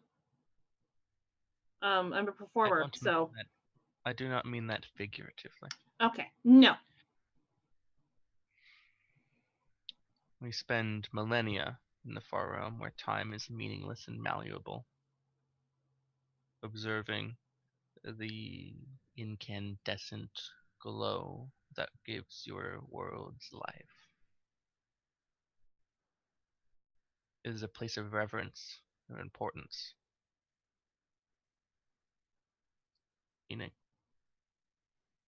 to be out in the sun. Well, if you wish to come to our world to be out in the sun, surely there are other ways you could do this. I know of a particular amulet which was able to carry someone outside of the realms. If you wish to walk in the sun, surely destroying the world is counterproductive to this goal. It is not that my kind wishes to be out in the sun. As you might put it, we want to be that sun. Is it any worth presenting yourself as that sun when there'll be nothing to lord over? The world as you see it now would be subverted and, I assume, corrupted or changed into this realm. Why? What would you be a sun for? Would you not just revert back to this meaningless state you're in now? Why can't you just make your own place?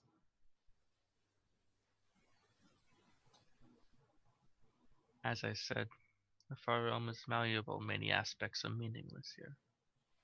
Much like your world full of life where you come from, similar levels of meaningless. If I were to traverse forward, subsume your sun within me, devour its power, and replace it, your deaths would be but a meaningless blink. Now what makes you interesting is that you've taken the steps to me. You traversed my world, seen what that's like. We traversed into your world because we think that the earth and the world that we have is something worth protecting. That the people are not just meaningless. Their lives have impact. Their lives have meaning. No one person has no meaning on our planet. The lives they touch, the souls they change, they're worth defending. They're worth taking care of. We have braved madness and ruin and the destruction of our forms because we believe in the world that we have. We believe in the people that are there. I am sorry, but nothing on that earth is meaningless. Also, money. Also, there was money involved, but that actually, I wasn't there for the discussion of money. Are we getting paid for this? Oh, I am. Are you not getting paid for this? Are you kidding me? We were. I just came down for the pursuit of knowledge and to seek out. This all works out. We'll put a good word in. Yeah. Also, I think you can probably get Kavai's cut. I don't think it's coming back. Are you? Oh, wonderful. But Kavai, let's put our cards on the table here. Do you want to come back with us? There is beauty and meaning that I have found within this madness and insanity, but I suppose it would become less than dust if I were to remain here, if I were to stay within shadows, how would I ever get to appreciate stepping into the light? I think I can definitely sympathize with you in some little and surely meaningless fashion when compared to your vast experience, Salabar. But I wish to ask you, if you wish to step through into our world to find meaning, to find something outside of meaningless, what worth is there in reducing that to meaninglessness as well? You would simply be hungering once more, and eternity stuck within the dark, an eternity you suffer now. You would be replacing one prison for another, constantly cycling.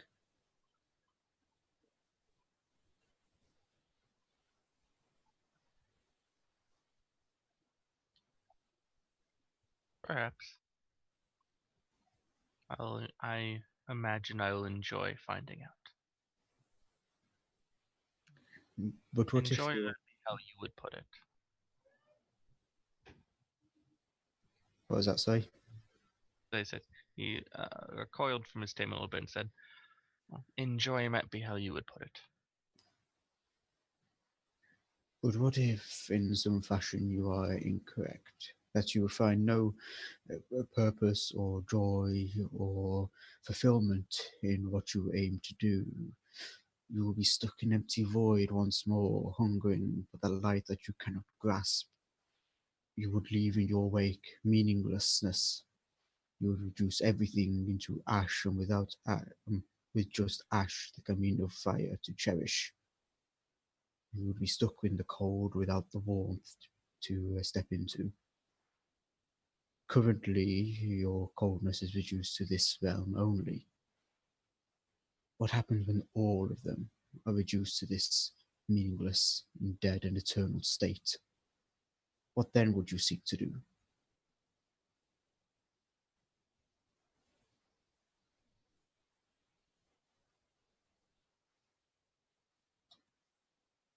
Exist?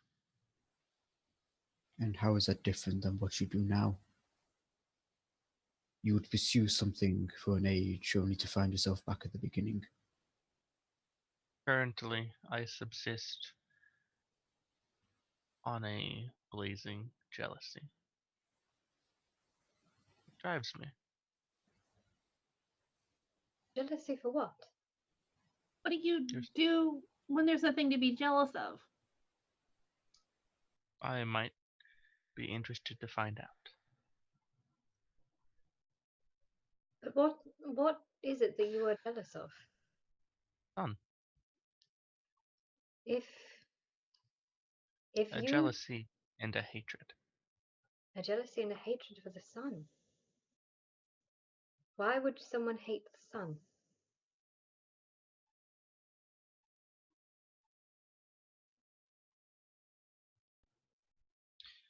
Do you get really bad sunburn too? Because I mean, I can't really go on the beach that much for very long. What you said just completely not land on him in the slightest. I'm sorry, I couldn't help it.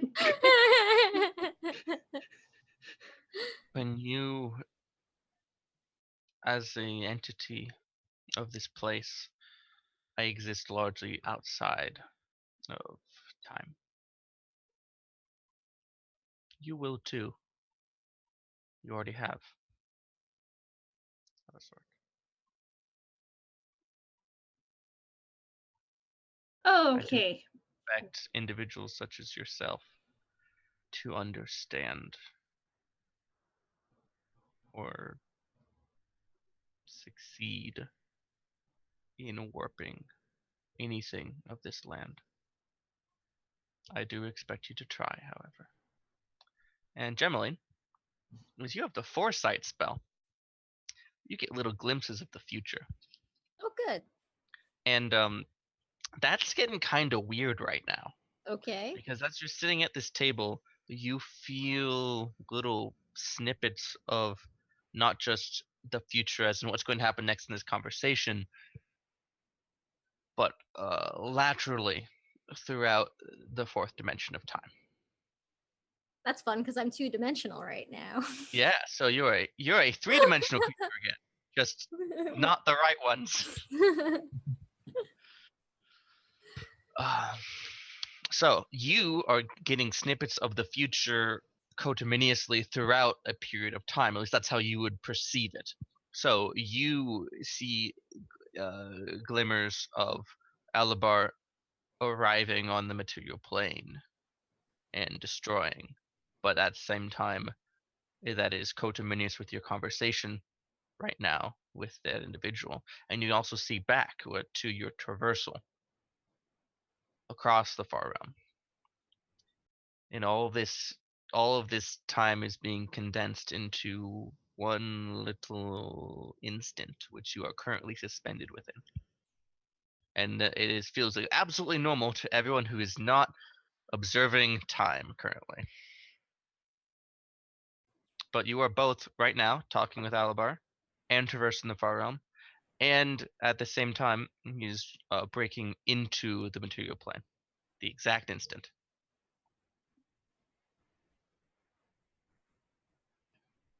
Gemmaline will reach Does that out. make any sense? Kind of. So, because this is all like futures or potential futures, I guess. Does Gemmaline have a sense that like they might already be too late, kind of? Could be.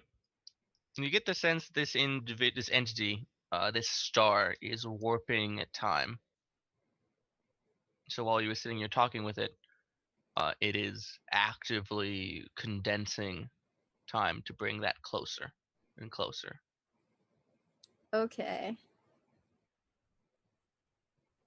Which to the point that it all basically becomes identical in the time stream. All right. I just remembered that I think last session Gemmaline was made much more reckless by one of the saves that I failed. That did happen. Oh, all right. Hang on. Give me a sec. I have a poor choice to make. Hold on to your butts.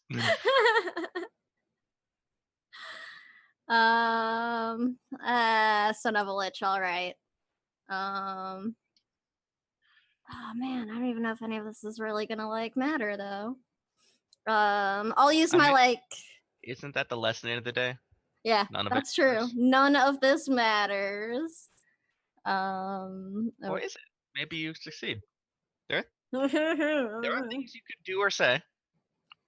There are. Oh man.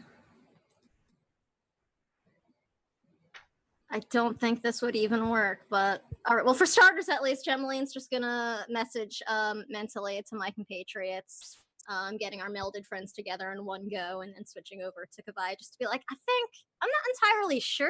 We might already be too late, or we will be too late, or we have been late already. I don't know, like one of those things. Time's weird here, but I think we need to like do something.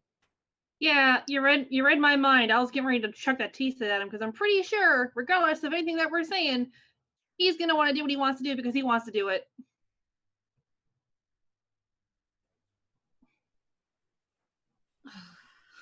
And unless we can like, I don't know, shake some sense into him somehow, I think we're just gonna have to kill him. That's somehow. definitely possible. All right. I mean, Yeah, it is worth noting that this entity has expressed some desires. Yeah. He's expressed a desire to leave. He's expressed a jealousy and a hatred for the sun. But he's expressed a desire to leave. And god damn it, why am I playing soft characters? Because Bowie's just like, oh, maybe he's lonely. Maybe he's searching for his own meaning outside of this existential Hang on. friction. And I'm like, god damn it, Bowie. Hey, hang on. I just had an idea. By the way, this is all being done telepathically. Hang on, I just had an idea. Yep. He wants to Can't hear he wants to leave. Yes, I believe that's the point. Does he have to go to the material plane? What a wonderful idea. There's suns all over the place. Yes, actually. I think. Are there? Are there more suns than everywhere else? I don't know. Depending on the cosmology you subscribe to, the sun is either another plane of itself. There are some cosmologies in D&D where the sun is a portal into the elemental plane of fire. There are other cosmologies where there are multiple suns, depending. And then you get Planescape where things just get weird. But Yeah, yes, there are other suns. Yeah, but this was Honey thinking this question. Like, wait, are there more suns than the one that we have? I don't know. I don't read books. Fair enough. Could we call Pelor and just be like, yo, bring the sun here, please, Pelor? Why can't we just make a sun here? Or would that piss him off? Can you make a sun? Is that something you're capable of doing? I have major image. Anybody got wish? Does anybody have sunlight, daylight, sunbeam? Nothing. You say to the 3 great old one warlocks. I don't freaking know. You look at me like I know things. I don't know things. God, I love D&D. I drink and I don't know things. Yeah, exactly. That's pretty much Honey's entire character. She drinks and she doesn't know anything. I know nothing. Honey knows nothing, Jon Snow, all right? No, nothing, Jon Snow. Okay, just imagine the Charlie Day meme, because this is my brain right now trying to figure out what this dude wants. What does the Death Star want? The Sylvia Pepe me with like all the lines like, stars! Okay, so he wants the sun, he shells the sun, and he hates the sun, but also he's alone in this vast emptiness that he can manipulate, but also he's in this vast emptiness he can manipulate, and he chooses this, but also he's by himself. Where are the rest of his people? That's what I was just thinking. I think he is the rest of his people. Okay, Look, that sucks. Sometimes open books are hard to read. He's been answering all your questions, honestly.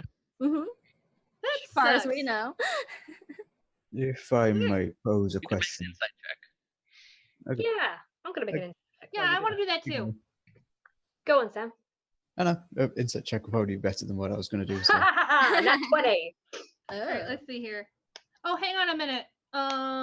Disadvantage on wisdom and charisma checks, I believe it Yeah, was. that'll apply. Also, you're exhausted, so everyone has disadvantage in this anyway, except for Alright. Sam. Yeah, it's just a straight roll for me. And I got a 19. I got a 17. Mm, Oh wait, come no, on. plus my mod. Lol. So that's 21. Oh, I Whoa. got a 15 total. I only got a 14. All right, so Germaline and Bowie, you get and a little bit the other two. This guy's not that hard to read. Seems to be a somewhat earnest expression.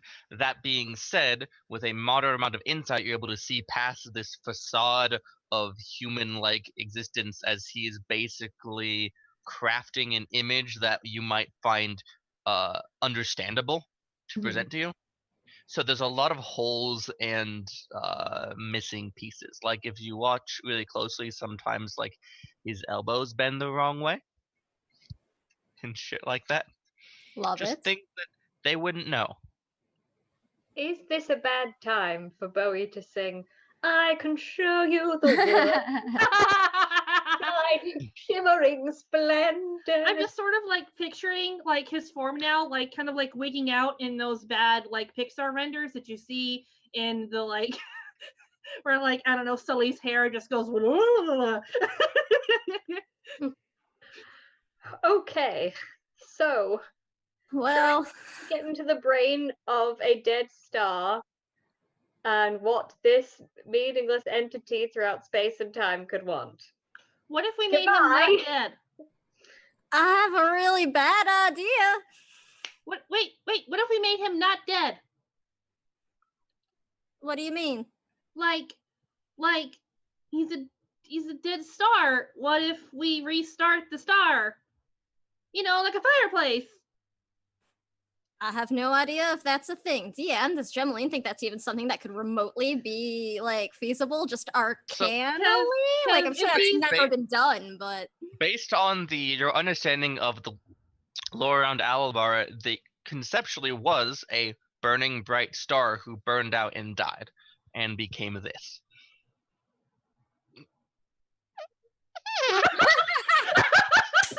You're not sure if that means it'll work or not. Wait. If we're in like a place of space and time where time was all bendy wendy and we like went from younger to older, is there any way we can just reverse the time flow through him? Because that's what happened to us on the way here. And then if you reverse the time flow, because time has a weird meaning in this place, you could potentially reverse his body back to a fully fledged star. Okay, what was Gemline's terrible idea, though? I want to hear this too, just in case. Yes. I do have dominate monster. Would that work? We're gonna die. Charm.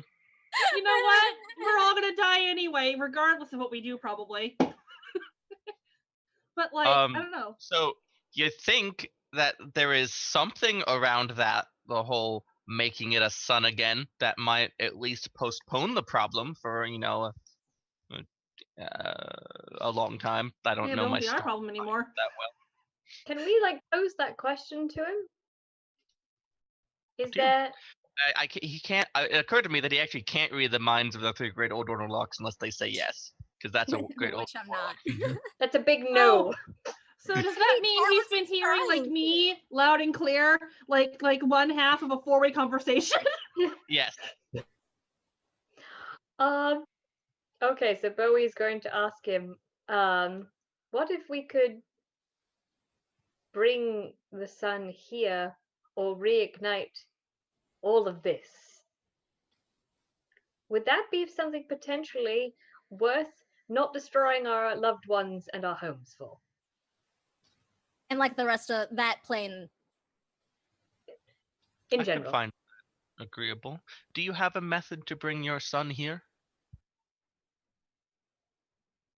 Well, also, I fail to see how this would not destroy your plane resistance. Yes, I was more thinking we could reignite him rather than give him our son, because that's kind of what we're trying to avoid. I think that's what you just said, though, wasn't it? I think he said or. Or I mean, he seemed to latch onto one of those ideas more than the other. Big surprise there.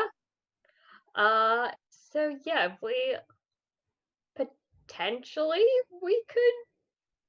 So he doesn't want to be reignited. He wants our son, but he ain't gonna get our son. So you gotta. I mean, we didn't really push the reignition idea. So reignition would be like a spontaneous combustion, which would hopefully reignite you into a fully fledged star. And wouldn't that be lovely? You'd be shining in the sky. I don't really know how it works. To be honest, I haven't read this book. It's more Kavai's territory. Kavai, you still sane? You have gone past insanity to being relatively sane again. He's just looped back around. Okay, so but he circled back. We're good now. He got bored of being insane. It's like when you have advantage and disadvantage, it just cancels itself out. Insanity gets boring after the first couple of hours. It's just the same thing over and over. Sanity is a bit more. Yeah, all that laughing's gonna wear your vocal cords anyway. I do not think in this form I have vocal cords, but okay. I mean, I think you do now. You got like a neck. That's a good point. Does anyone have a knife? I could test it. No. We're not doing that right now. Gemini just reaches over and like bops his away from him on the table. Yeah. Alamar just holds out a knife. No. How do you like just put it down? Like no. I think it was rhetorical. And I would do Also, my actually, I don't think he would have heard Kavai because it was in our brains. It was verbal. Mm. Kavai was speaking verbally, so I wasn't sure. Alabar would have. I have a question for you, Alabar.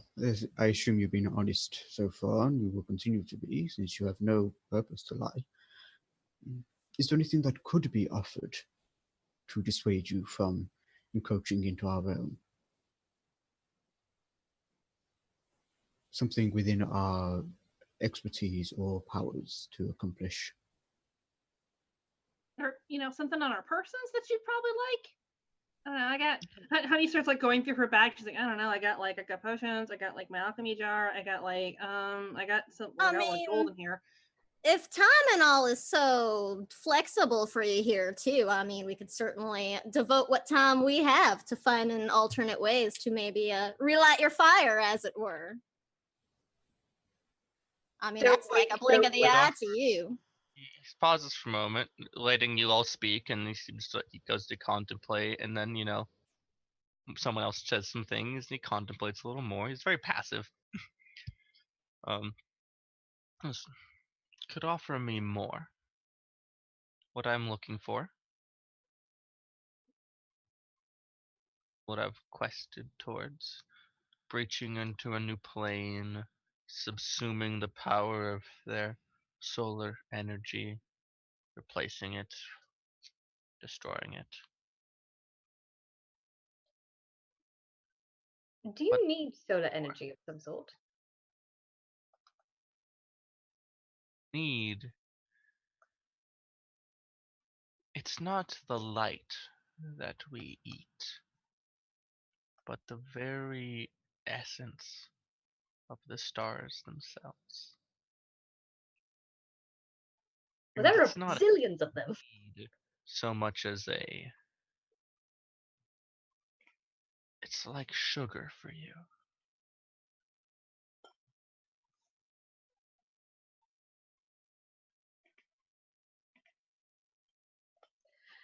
Sugar, do do do do do do. Oh, honey, honey, do do do do do.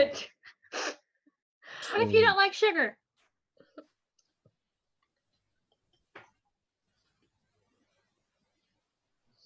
Sorry, that's just me. Sorry, that's a silly question. So, is there nothing that we could offer you within our powers that would dissuade you? Like I said, more. I am moving towards a delicious finale. I Does would it need more. does it matter to you when your finale explicitly occurs in relation to the timeline of our realm? Time here is malleable. It is twisted and shaped by your whim.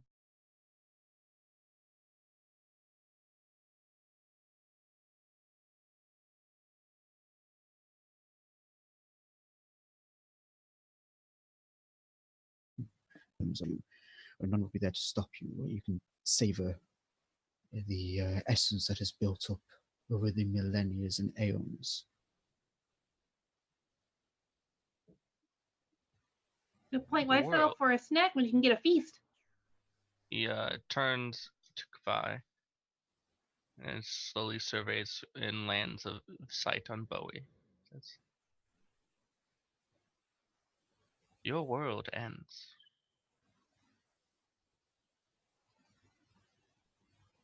If I were to postpone my destruction, another would sweep in before long. How many Those attempts have there been to end our world? I can think of numerous within my memory of studies. There has always been someone to insert themselves, and your power is not restrained here, as the overall numbers prove. Creatures from this plane can exert some influence. Simply direct your champions to halt any attempts to destroy your prize before you claim it. that just so much more.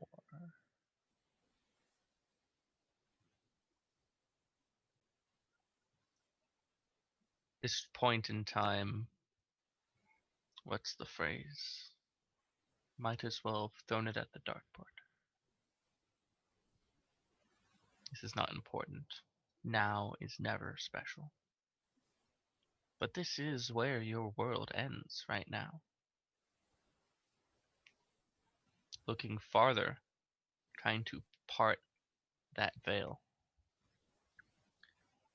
It is folly. That just sounds like something that you think. You are a very singular person.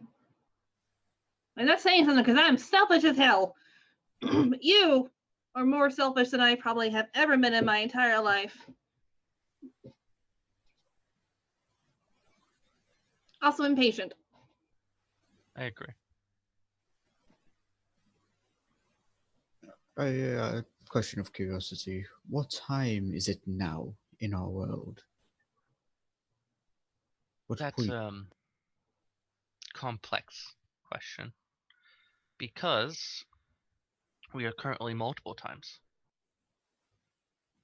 Right now is the how should I put a frame of reference?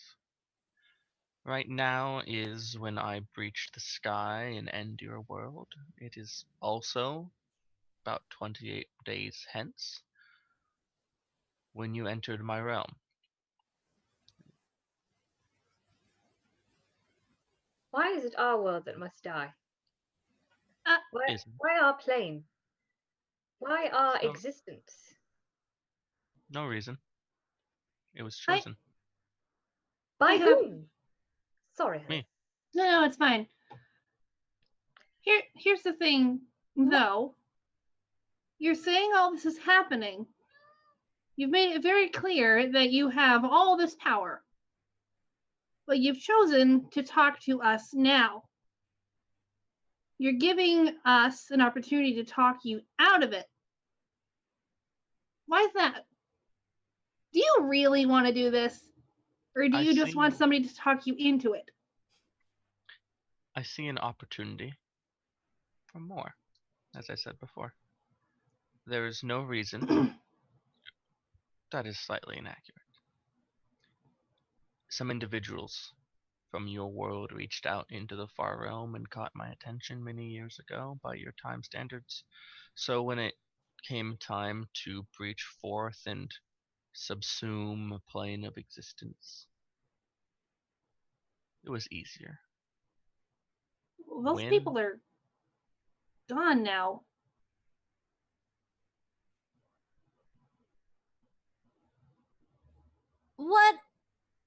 What if we were to spend some time trying to find a different plane for you to enter? that could work. Needs to be more, though. Are there- More suns? What's your definition of more? Uns I can devour. That's mostly it. Is there some place with more suns? Does life exist within all possibilities of our world? Are there any that are dead and empty, apart from the suns that burn on their own?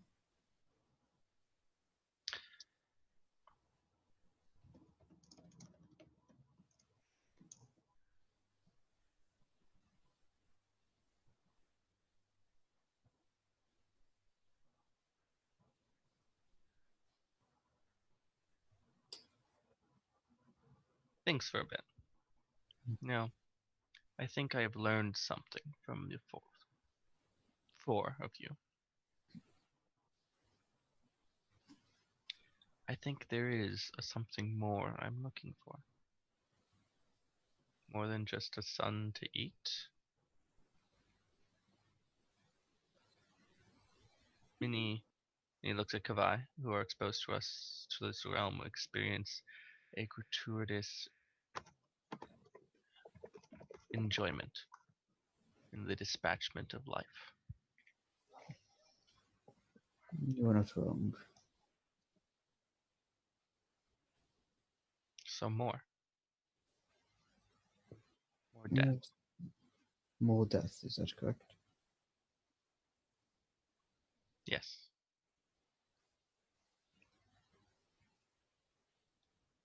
And that in turn will halt your incursion. If we offer this to you.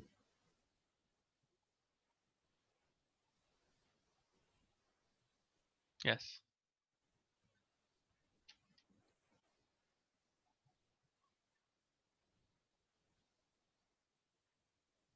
Well, unfortunately, I can guarantee you if we leave our material plane alone, there will most likely be plenty of death. more death because it sucks, but us folk are really great at killing each other. So if you just sit back and watch, probably gonna get plenty of it. There's gonna be plenty of wars between now here and the end of eternity. Whoa! Sorry, click something. Bowie, you were asked by Honey if there's a place with more suns. There is. There are two I can think of. The astral plane. Tons of stars. There's also the plane of fire. Could we send him there? That sounds like his dealio. If we send him to the plane of fire, can't he also reignite his butt as well? Maybe. This is Haven't true. explored that portion of that option a whole lot. How do we get him there though? There's also Well, like you can clap your hands and boom, portal. I have gate, I can do that, but there is a question of is there an imbalance when we destroy one realm? What happens to the others? The four elements, they hold each other in check. The fire But- fade. What wait, comes? wait. Do the Well, what water? It's almost like consequences. But Like like, you could direct this guy to some other portion of the material plane, devour another star, and kill another 1,000 civilizations. But it's just a different 1,000 civilizations dying that aren't yours. Bowie can't do that. There is no way that Bowie would ever agree to send him to kill another civilization. I mean, But- would like the astral sea be a safer bet? There's so much space and like I think nothing's so. really corporeal there anyway, right? This is a Yankee, and there's portals to all the different realms of the world. So much stuff. What are And the it's another- odds? Under the realm It is itself. very big, to be fair. So our options are to send him to the realm of fire and see what whatever we choose, there's going to be consequences. So this is about damage minimizing. You could also go. You haven't fully explored the reigniting him concept. Yeah, how would I know any way to do this? So you need magic along the lines of like true resurrection. I don't think I do. And then you're not entirely sure how that works once you do it. Or like true polymorph? Would that work? Because, like, I mean, if we could just be like, hang on for like a little bit, we're just gonna pop back to our realm, buy like a sweet ass scroll from somebody, because I'm sure somebody's gonna fucking want to donate something to save freaking plane, and pop on over back and just like, I don't know, make him super cool star guy. There's You also, if Kai just gets another level, he gets true resurrection anyway, because I've not got my 9th level Mystic Nice. Arcane yet.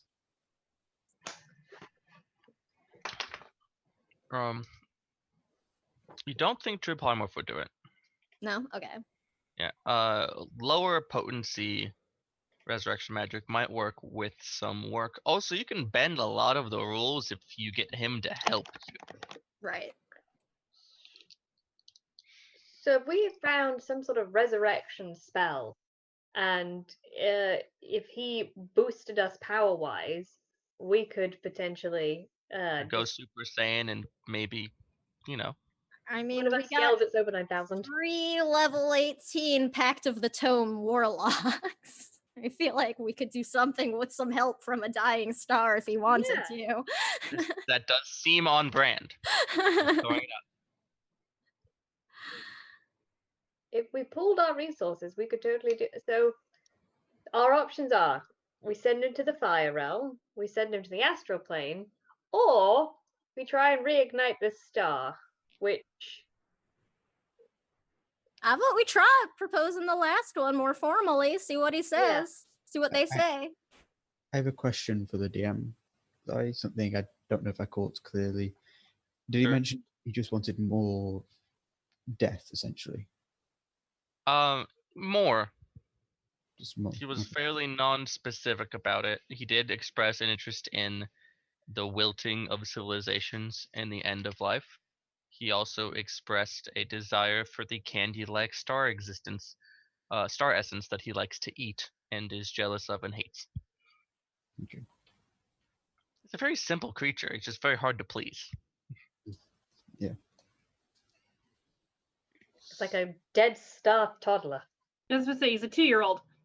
Yeah, it's like, give me more sweets. He's a 2-year-old that wants more than gummy vitamins, but doesn't realize that they're going to hurt him. Exactly. We've all been there. I mean, we can try and push the idea of us like researching and searching around for an entirely different plane. I mean, there's all kinds of portals around places. If he doesn't mind waiting for a bit longer, I mean, I don't mind hunting around for something. Yeah, I think offering the resurrection first might be a good idea, and then being like, okay, how about another alternative smorgasbord for yourself? Where would we find said plane? Do I you lo- believe that you could find more If within the? we can take a Control. bit of time, I mean, if time is generally of no true consequence, why not? But how many individuals do you believe have studied the cosmology of our reality, and how many do you think have succeeded in finding anything more than simple pocket dimensions? I mean, we found planes like this, didn't they? Yeah, we're looking right at you, Kavai. Also, I know someone who has been to a lot of things and is currently stuck in our dimension. So he may know stuff. Wait, the Hallister guy, he's been to plenty of places. Hallister's Bowie, I- make me an Arcana check. Arcana, that's 66, 21.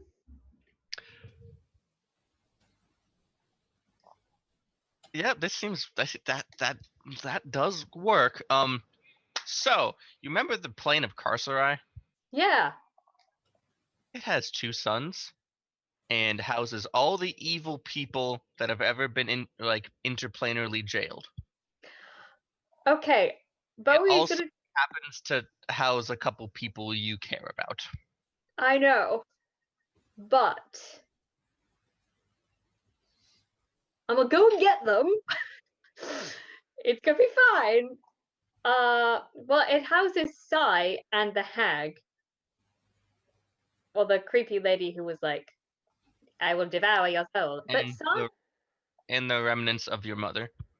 and the remnants of my mom in a well. Listen, if I know Sai though, Sai was 100%. I'll do this in Bowie character. Listen, I have my uncle Sai who's stuck in this weird prison realm because of it's a whole long story. My mum backflipped into a well and then became one with space and time. Sorry, what? I have a lot of weird pets. She's also my pact person. We have a lot of weird family Thanksgivings. What's Thanksgiving? It's the thanks for not killing us star dude. Okay. Alabar nods.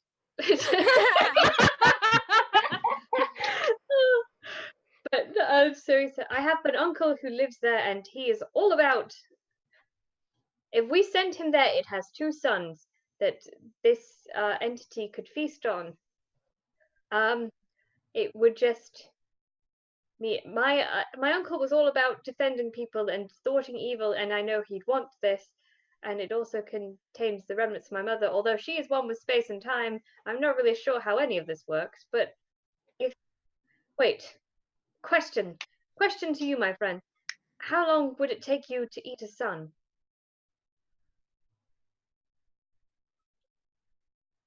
He thinks so longer. Like, well, in your time frame, a couple of days. Wonderful. If there were 2 suns, would it take you 4 days altogether? In your perspective, time, yes. Excellent. I am going to. I have a plan. There is a realm of very, very bad people, a realm of prisons that has 2 suns, plenty of very dark, evil souls, which I can reconcile with because they did do a lot of just like murder was the lowest form of crime in there. It was really like stacking up. But it's got 2 suns and plenty of souls. And if you go there, you could eat those and do all that. And I would could I come with you when you go there?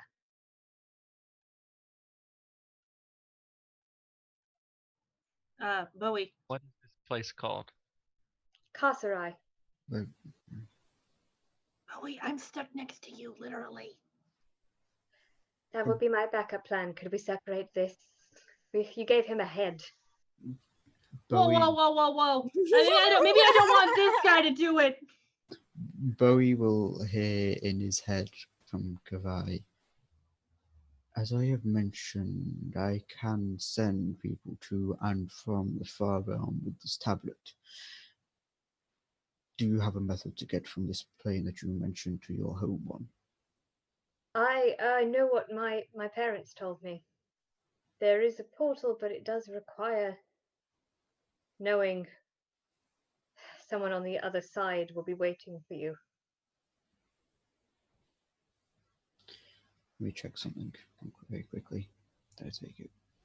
Notably, in another plane of existence, called the Outlands in the city of Cursed. Oh, so it's got to be like it's a specific outgoing location. Cool. Okay. Cool. How many individuals do you wish to save, Bowie? 2. Not too many. Or if I can figure out a way to save my mother. Just the remnants of my mother. It's just her body. Well, not even her body, just what was left of her. Would it Just a Yeah. just be one then? It would just be one soul, and I If can figure out the rest. I could probably banish you to your home dimension, your home plane, I believe. So you, Kavai, there's a decent chance you'd heard of Carcerai, and for ease's sake, let's say you have. The thing about Carcerai is that the very nature of the plane just super magically blocks anyone exiting it through normal means. You cannot be banished from. You cannot be summoned from with a gate spell. It's just like you go there, you're stuck. Unless you go through these very specific channels that the people who throw people in there control, which is what Bowie is referring to.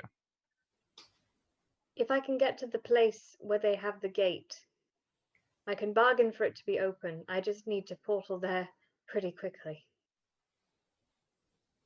Well, you would need someone on the side, correct? Someone I trusted, yes.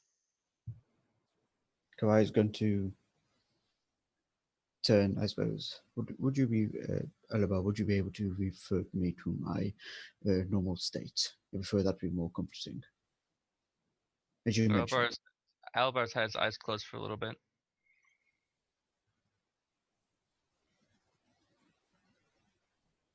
Certainly. Carcerai seems suitable.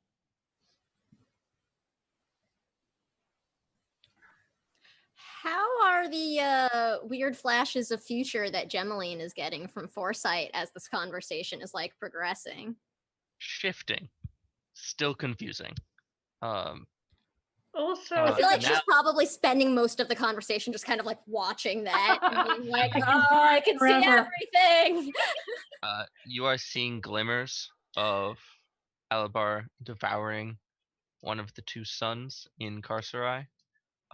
You also see glimmers of Bowie there, separated from Honey, frantic.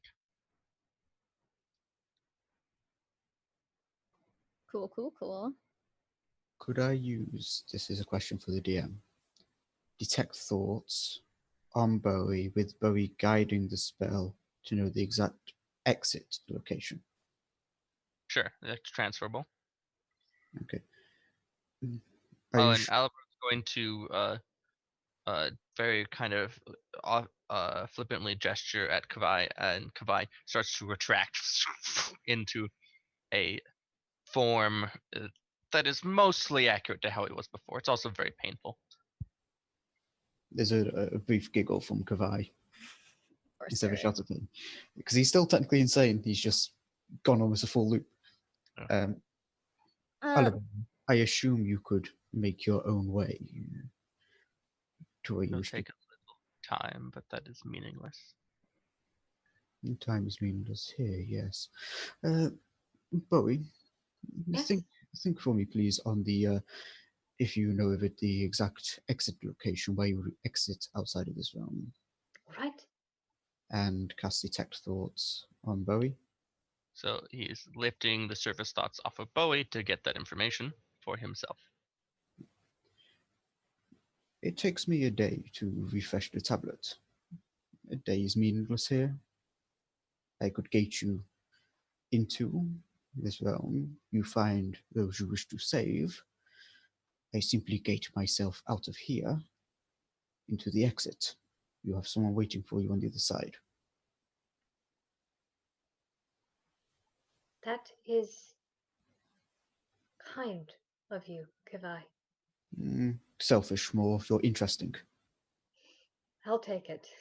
Whatever it is, I'll take it. Is it like a 1-for-1 exchange rate to get through that portal and back out to the other side? I'm Yeah. a little worried about sending you over into Carcera by yourself, Bowie. Also, I'm still very much attached to you. Just putting that out there. But I don't know. I've been through really crappy, terrible injuries. I think I can handle this, I guess. I also have a magical cloak that, and I'm one with the shadows, so I can stealthily make my way through the realm. Also, I'm level 18, so I can mess people up. I can fuck him up. I can fuck these people up. Everybody comes over to me, I'm gonna mess them up. Would you like to be separate? Is it gonna hurt like hell? All right, fine. Just and Ooh. it's very blunt. It is just a cut right down the middle. Ah, frick! Uh, Ladies' tits. Still All right. and then you have a arm grow out where there was no. Mm. Oh, Each my of you. timelines don't match. Yeah, It's they just don't. one hand is really fatal. You each take 60 slashing damage. I can live with that. Ouch.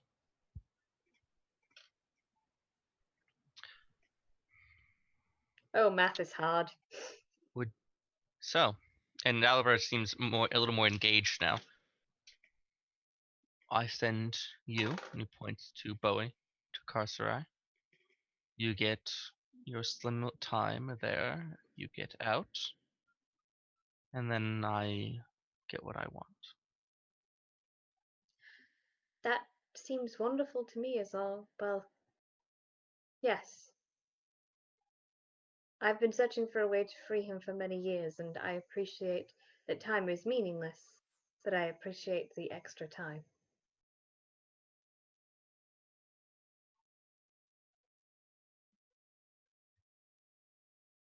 Reaches out towards you. Boops you on your snoot. And that does your existence folds down into that tiny little point in space, and a itsy bitsy little portal appears. You just fly through it.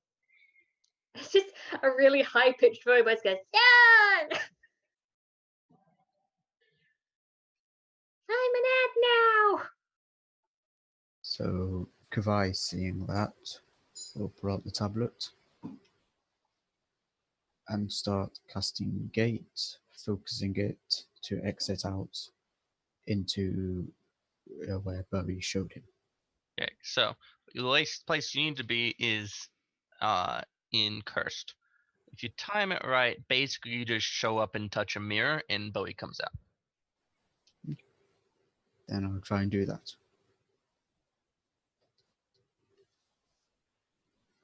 Leaving All right. behind the Gemmaline and Honey. Unless they follow. Up to you two. I mean, I'm not sure if we'd have any way to get back from wherever right now. Yeah, that's sort of what I was thinking. Maybe we need to stay here for now. Like, I don't have any access to a gate thing. We You could try to just traverse back across the far realm to get back to the Yeah. Shadowdusk Hold.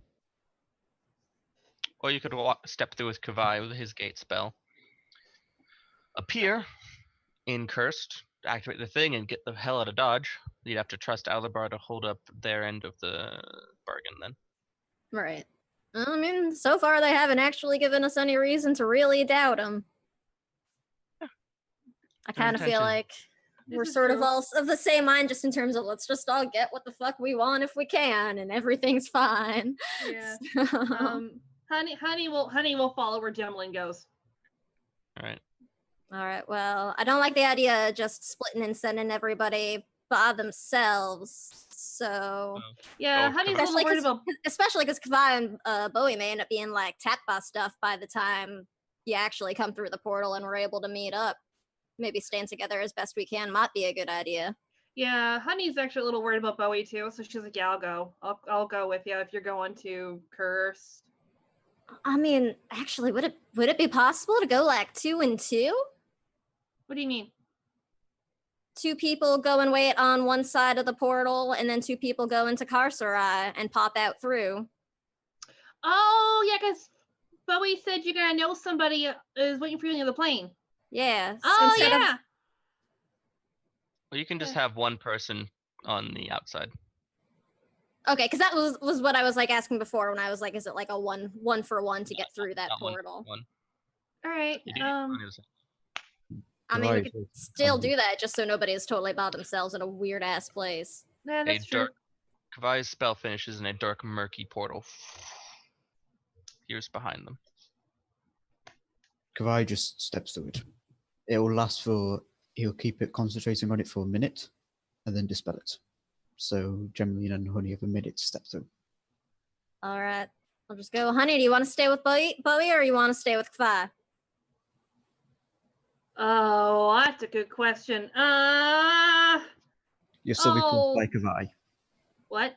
You're still technically repulsed by Kavai. They've split now, They've so been not anymore. separated. Oh no! Oh yeah, it was. Oh, what the heck? I'll follow the Sparkle Boy. Honey runs in. All right, just actually, yeah, no, never mind. You go. All right. So, the 3 of you leave Alabar sitting at the table. Very calmly, neutral. Just a slight look up at you as you exit through this gate portal. The 3 of you, and we're getting short on time here, so things will be a little shortened versions, appear in the office of the warden on Carcerai. Very few magics would let you appear out there, but gate is broke as fuck, so that's okay. And the concept there is that you're able to open the portal to let Bowie out before she really figures out what the hell's happening. Oh, if need be, Kavai is casting Feeble Mind on anyone around. Jesus fuck. Gemmaline is actually. Actually, you come through. Gemeline and Honey come through as Kavai is just feeble-minding this woman in this like very militaristic kind of navy-colored jacket with brass regalia, and as she feeble-minds her, and she is Be quiet. Your patterning was annoying me. Shut up. all right. And so that's happening, but Bowie. Wait, I would just like to say real quick on my way out, just because I saw Gemmaline was actually strangely bothered by the flashes she had of Bowie in distress. I'm gonna cast Sure. Freedom of Movement on Bowie as an action just before I go through the portal. Bowie's been gone for a bit already. Oh, did he already leave? I thought he was still Yeah. there. Never mind then. Bowie. I'm Pink Panthering through the shadows.